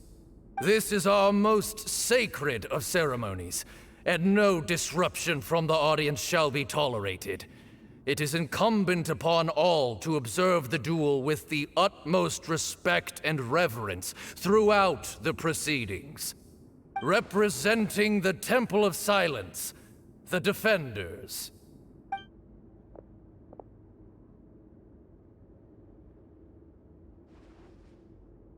Grandfather, you're here. A rite of duels, after all. I know what I'm doing, Grandfather. Representing the Academia, the Challengers. Ready. We will fight to have our voices heard.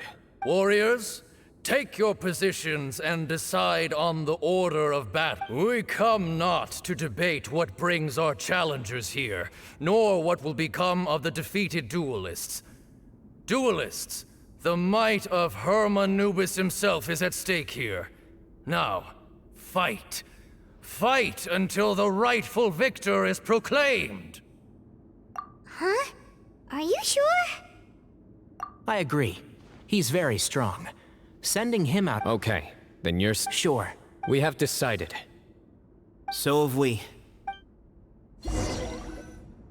Duelists of the first bout, please step forward.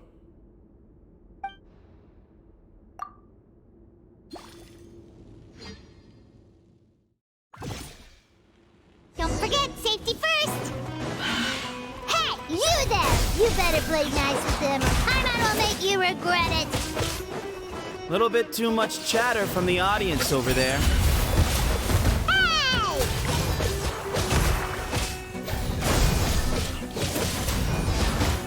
Hey! Yeah!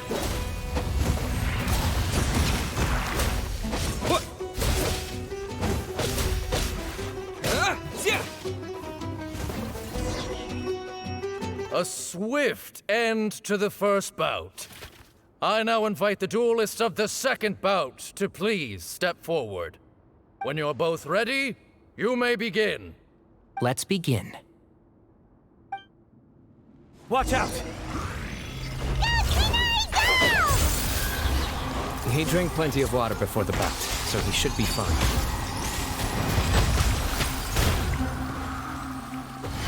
Let's nip that in the bud.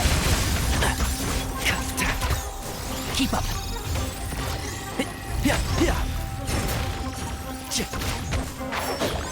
Keep up.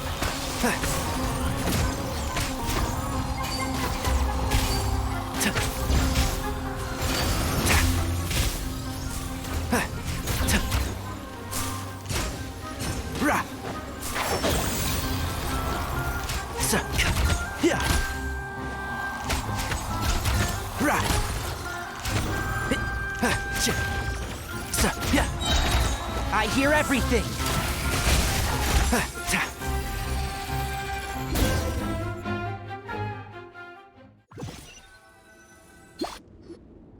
Thus ends the second bout.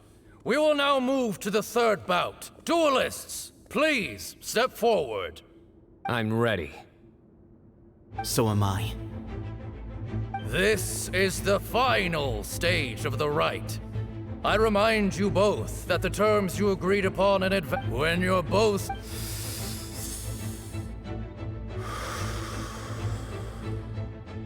I am Sethos. For many years, we have kept our covenant with Lord Hermanubis by guarding the secrets of King Deshret. And even in our darkest hour, when we could not see a way forward, we chose not to abandon hope, but to embark on a brave new experiment so that we might prevail. We earnestly sought Lord Hermanubis' wisdom. Now, I will fight to become the rightful wielder of that power! I am Cyno, General Mahamatra of the Academia, student and successor of Cyrus, the Sage of Spantamad. I fight in defense of my power, my professor, and my nation. And you, I think you left some things unsaid. This is a sacred duel, and Hermanubis is watching. So bare your soul. Everyone, old and young, fit and frail, they're all waiting to see how this duel will end. My grandfather is a wise leader. He is also known to be a ruler who is not afraid to get blood on his hands. I understand his beliefs well, and I know what he expects of me, but our faith has held us back for too long. After I grew up, I went to the rainforest once, and I saw for myself the people of the city. Times have changed. The people of Sumeru are happier and more free now than in the past. I thought about this as I stood at one of the tallest points in the city. Then I thought of you, Cyno.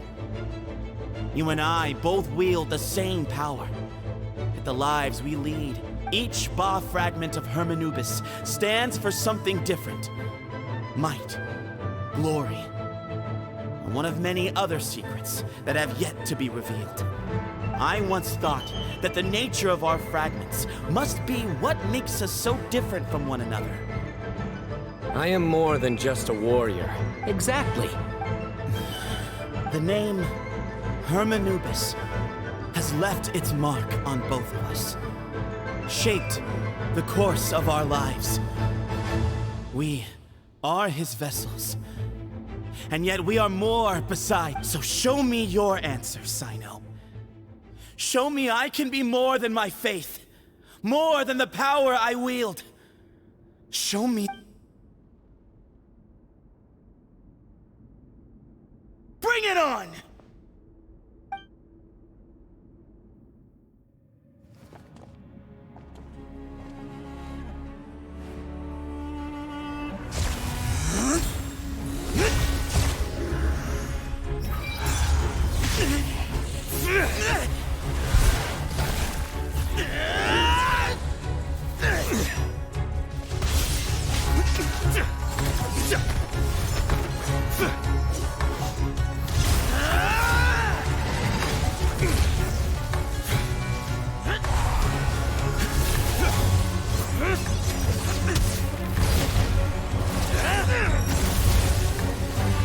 That's all you've got? What happened to searching for your answer?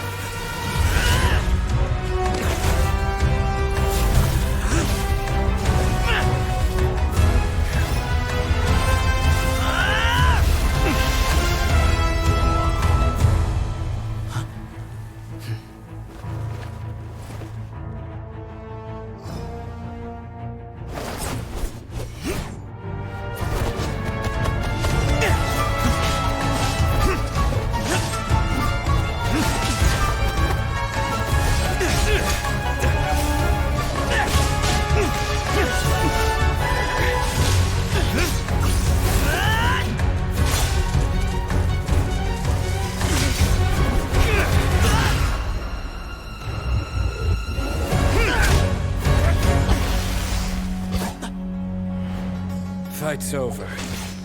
Do you yield? You won. Well then, looks like you found your answer.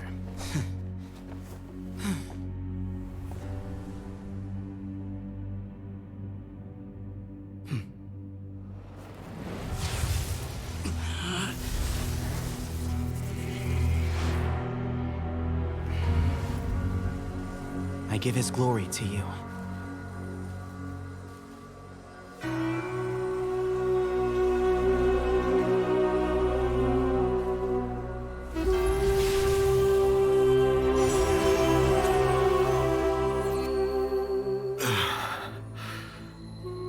I've seen that light.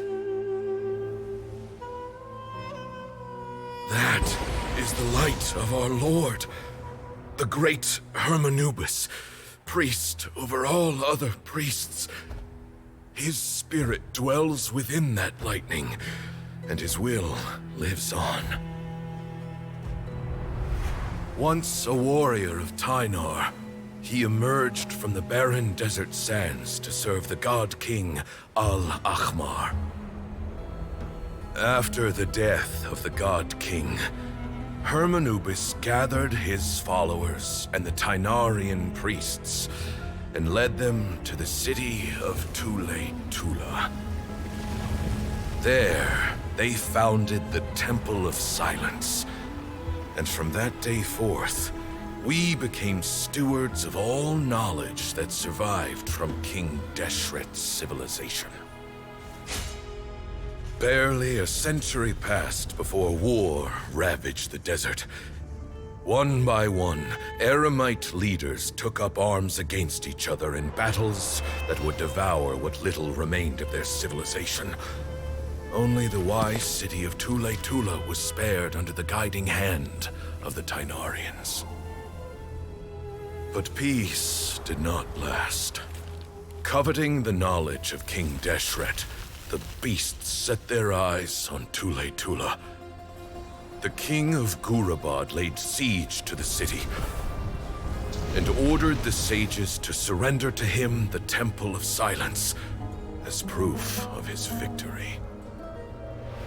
The ruling elite colluded with their oppressors, betraying the temple so as to hold on to their rule over the city. They declared that the knowledge guarded by the temple was the true cause of corruption. These were dark days, and we faced enemies on all sides.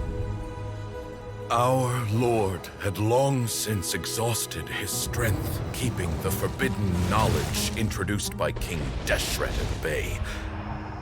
To ensure the temple's continued survival, he broke his being into many pieces and began the ceremony of Hermanubis' legacy, bestowing his power upon his mortal followers.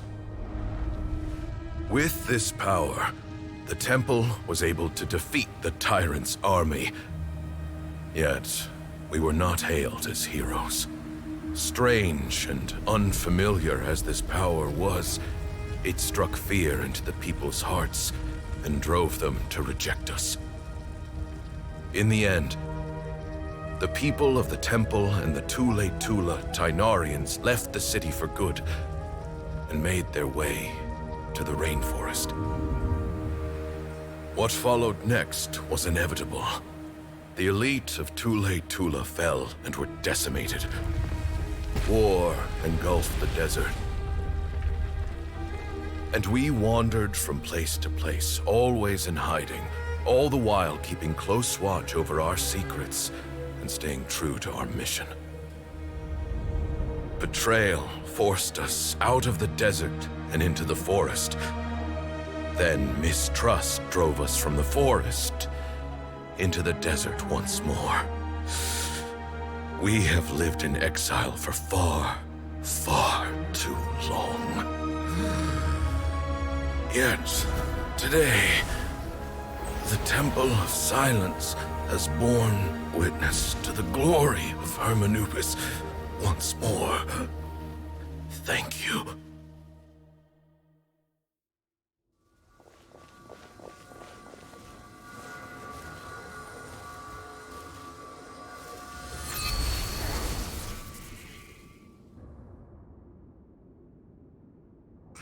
is it? Do you feel okay?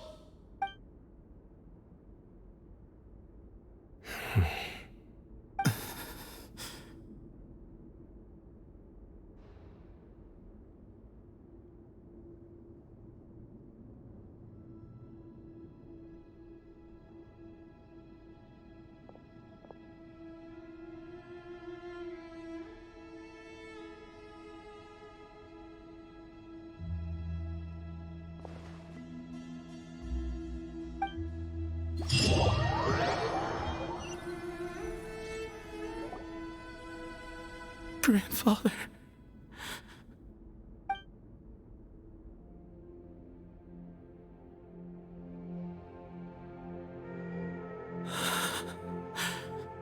Hey, Sethos. You'll get through this. I know. I'll miss him.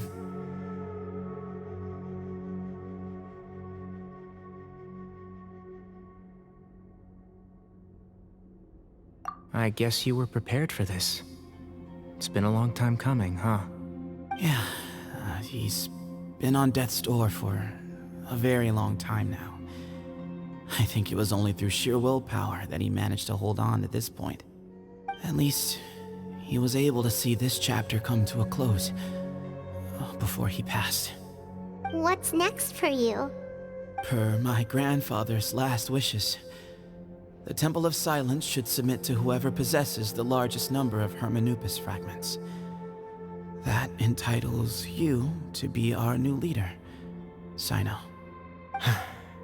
But that's never going to work, as I'm sure you realize. I'm the General Mahamatra.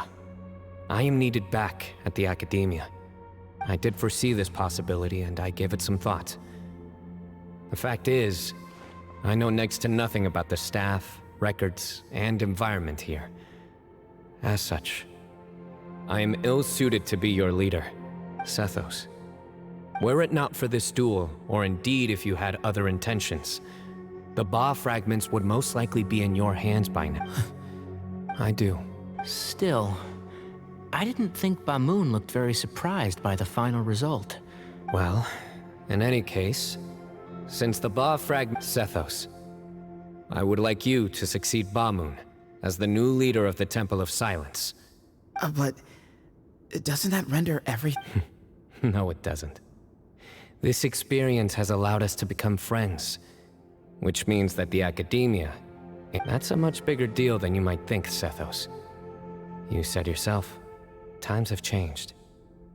You have to believe that things can change for the better here at the Temple too. I will try.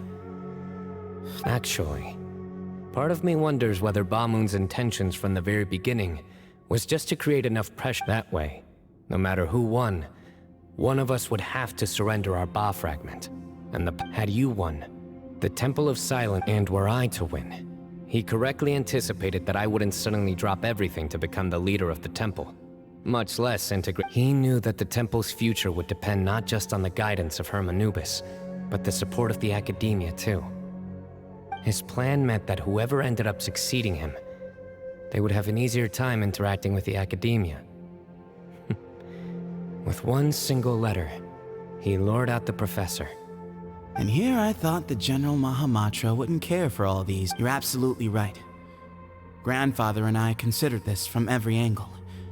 We had to find a way to mend our relationship with the Academia. Thank you for everything, Cyno.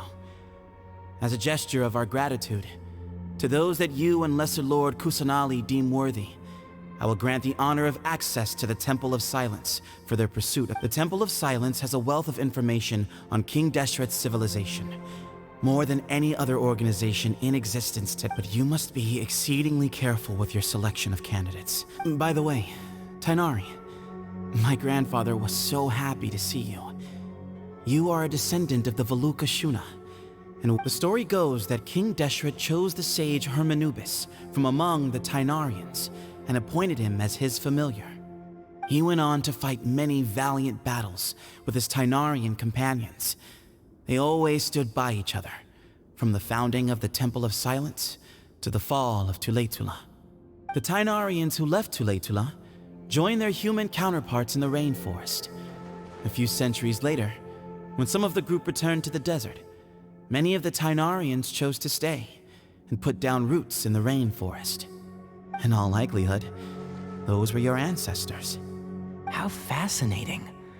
My father once mentioned that I was named after the Tainarians, but I never knew that my forebears had such a history with the Temple of Silence. I like this story. By the way, has anyone seen Cyrus? Yes, Cyrus. You'll probably find him in my grandfather's room. He wouldn't show it in front of me, but... If it's true that you and your grandfather really planned for everything to turn out this way... Who knows? Someone's got to make the decisions when history is at a crossroads. I will make a detailed report on all of this to Lesser Lord Kusanali, and arrange for an official delegation from the I'm sure you'll have lots to attend to in the days ahead. But once things return to normal, please come and visit if we're going to work together. I will. All right. Well, bye for now, everyone. See you soon. Come hang out with us anytime.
What were you thinking, gallivanting off into the desert alone at your age?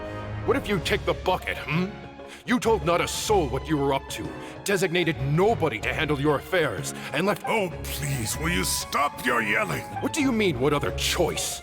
Do you mean to tell me that after all your years of learning, and sagehood no less, the only idea you could conjure up in that white-haired walnut of yours was to shoot off into the unknown like some hot one-man suicide mission, That's the best idea that one of the finest minds of a generation could come up with, is it? It astounds me that you survived the journey, and you're lucky that Ba Moon didn't finish you off when you arrived. All right, all right. Honestly, the way you're going off on me, it's like you wish you'd been there to lend him a hand. Does it mean... I've got nothing more to say. What do you mean, bag of bones? I'm a flesh and blood hero who, despite his old age, saved our general... Okay, look. Fine, 1 month? Inari's master is really laying into Cyrus. Professor brought this on himself. Wow, I haven't seen Master get this right. The last time he chewed someone out like this must have been back when I think I'll go around and update everyone. Tell them the situation's resolved. We can go for dinner afterward. Makes sense. I'm in. Paimon's coming too!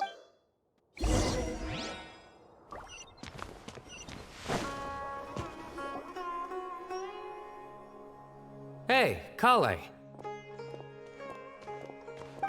You're back! Well, look who we have here. Would you mind explaining to me what has been— All taken care of. That does not answer my question. When you run into problems, you really ought to ask for help, you know? I've been around the block. Don't you think it would have made sense to involve me? Now would not be a good time to attempt to argue with Farazan. You're right. It's not the first time that I've had to talk to you about this sort of thing either. You need to learn that there are times when the right thing to do is get a more experienced member of staff involved. Do I make myself clear? Kale, please do something. He's giving me the signal. Say, Madam Farazan, I can see you're pretty upset, but, I was just wondering. Huh? Wait, did I hear that right? Kale, you remember? Wonderful. Well, of course the offer still stands. Come on. Madame Farlazan will show you around the old classrooms. Poor Kale getting dragged off like that. Also, Kale! Cup. Huh? What? Oh, right! What do you mean, cup? Oh, it's nothing. Just Master's way of reminding me to stay hydrated while I'm out and about.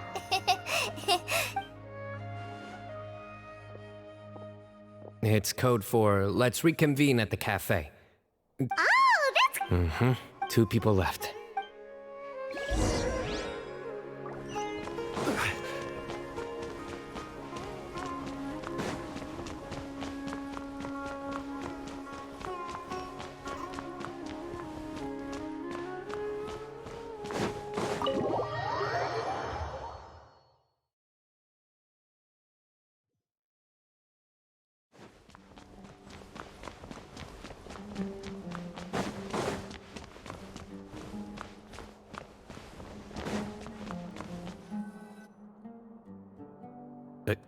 Am I hallucinating? Or do I see Kaveh and Alhaitham engaged in diligent studying? We're just reorganizing all the books we used. Look, there's a whole mountain of them. There's no rush. Nobody reads these books anyway. My sincere thanks to you both. Yes, with your help, we resolved the issue rather swiftly and painlessly.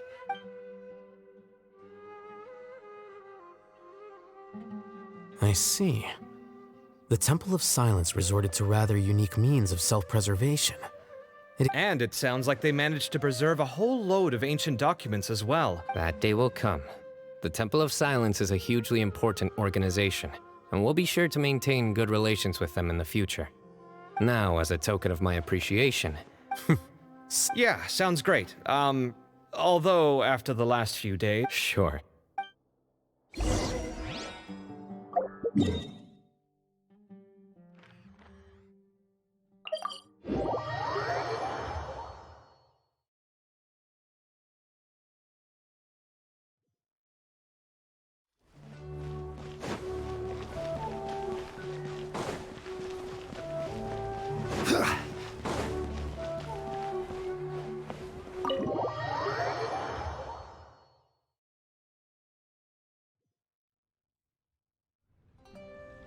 And then the Traveler just pounced on their opponent and knocked him right out cold.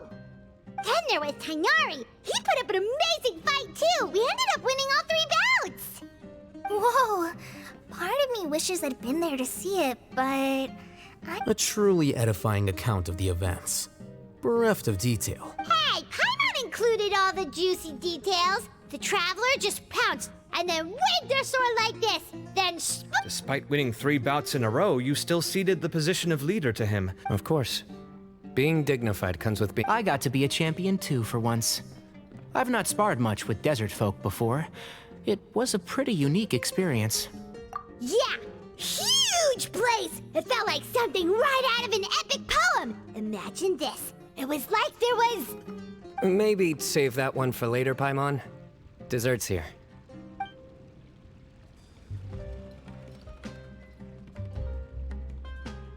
I think that'll do me. Shall we stop off at the House of Dana again before heading home? My thoughts exactly. See you around. I should get going as well. See you all later. Make sure you get some good rest tonight. I need to go say thanks to the Core 30 for their help. Also, Sir Nephis says he wanted to introduce me to some of the Academia's work processes. Kale's come a long way. She's much more confident at dealing with other... Everyone's a work in progress. You never... Yeah, true.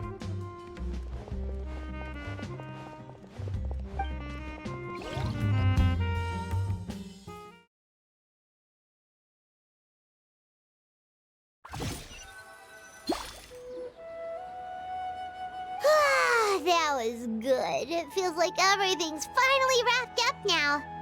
Life is all about these moments when you can finally relax and hang out with good friends after a job well done. And also, those desserts Cyno got, they were really good. Paimon definitely needs more of those in the future. Do you three have anything planned for the rest of the day? If not, would you come somewhere with me? That's a secret for now. Okay. I think I can guess what you're talking about. Well, now Paimon...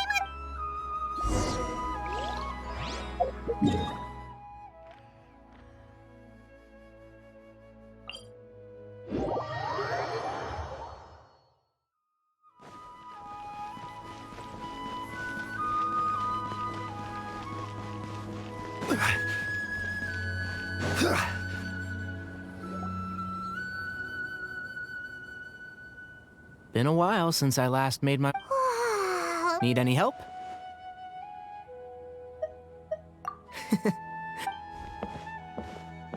It's a nice spot, isn't it?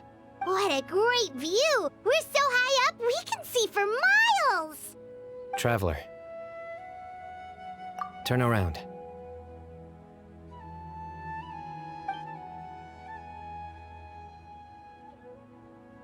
This is my secret base. Somewhere high. When I was a student, I used to slip away and climb up here all the time, just to clear my head. I was quite young. Back then, I had a lot of the same questions that Sethos was asking. Our gifts help us to find our rightful place in the world. That was my experience. And I'm sure Sethos will figure things out in his own time, too.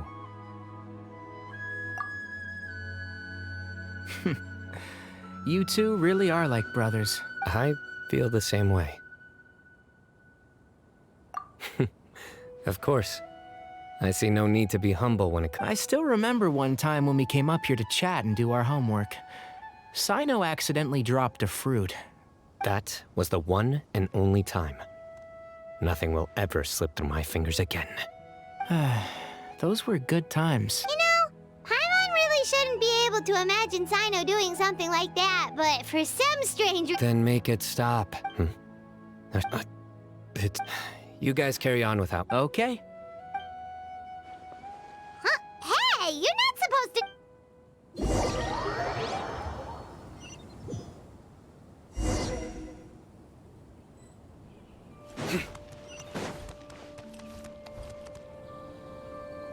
Oh my days.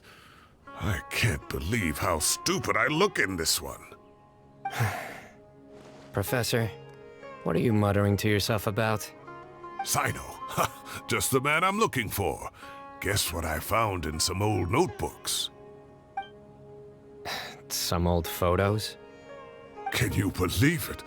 This notebook was just sitting in a pile of odds and ends in the Sage's office. I must have forgotten to take it with me, and no one's touched it since. It was still right there. I was at the Academia earlier to discuss my workload with Nephis. I swung by the old office to have a look around and just happened to cross it. Well, time flies. Look how tiny you are in this picture. Still a kid. You look quite young yourself in that one. Ah, it's this one. I remember that. Lisa took it, didn't she? Yep. Looks like her work, all right. Who else could have found just the right angle to make me look... And this one. Oh, cheeky girl. Taking... Is there something you'd like to say to me, Professor? Like what? Like... Hey, at moments like this, I hardly know where to begin. I can't pretend I'm a good person. But Moon had every reason to despise me. And well, so do you if you feel the same. Don't be ridiculous, you old codger. Is that not what you... Oh, I've dreamt of that place many times after leaving the desert. Sometimes I've dreamed that I was doing research with him again. And other times... Oh, it was... one of the happiest times of my life. We all learned so much from one another. You've matured so much over the years, Cyno. Since you're my professor, I should save you some face by not calling you out on all the non-answers you just gave. So, I will do the right thing and keep my mouth shut. Good thinking. Take your own advice next time. Seriously, Why bully an old man like me? Hey, wait, how did I not notice this one earlier? Lisa strikes again. Look how cute you were when you were little. I remember how well-mannered you were back then, too. Yeah, and look how serious Oh, I can't compete with you anymore. First you get better than me at the deadpan jokes, and now... Don't... That's more like it. Hey, what would you say to meeting up with Lisa again sometime? I'd like that. Let's find a time and pay her a visit in Mondstadt. All right, I'll add it to my schedule. Let's go next week. Wait, no. Next week is the tomato growing competition. I have got to beat Zaha Hadi. Or you could find a real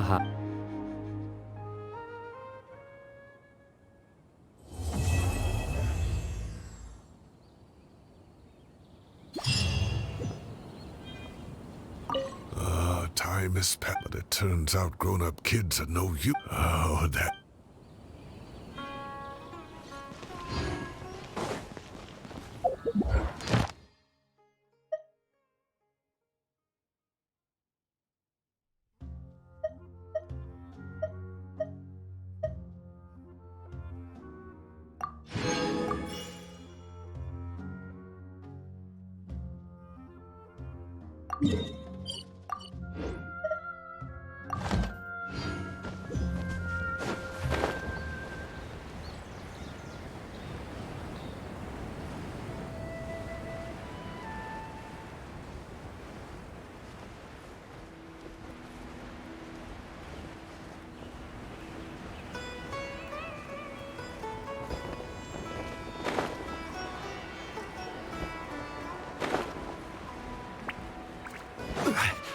Ad Astra. Thank you for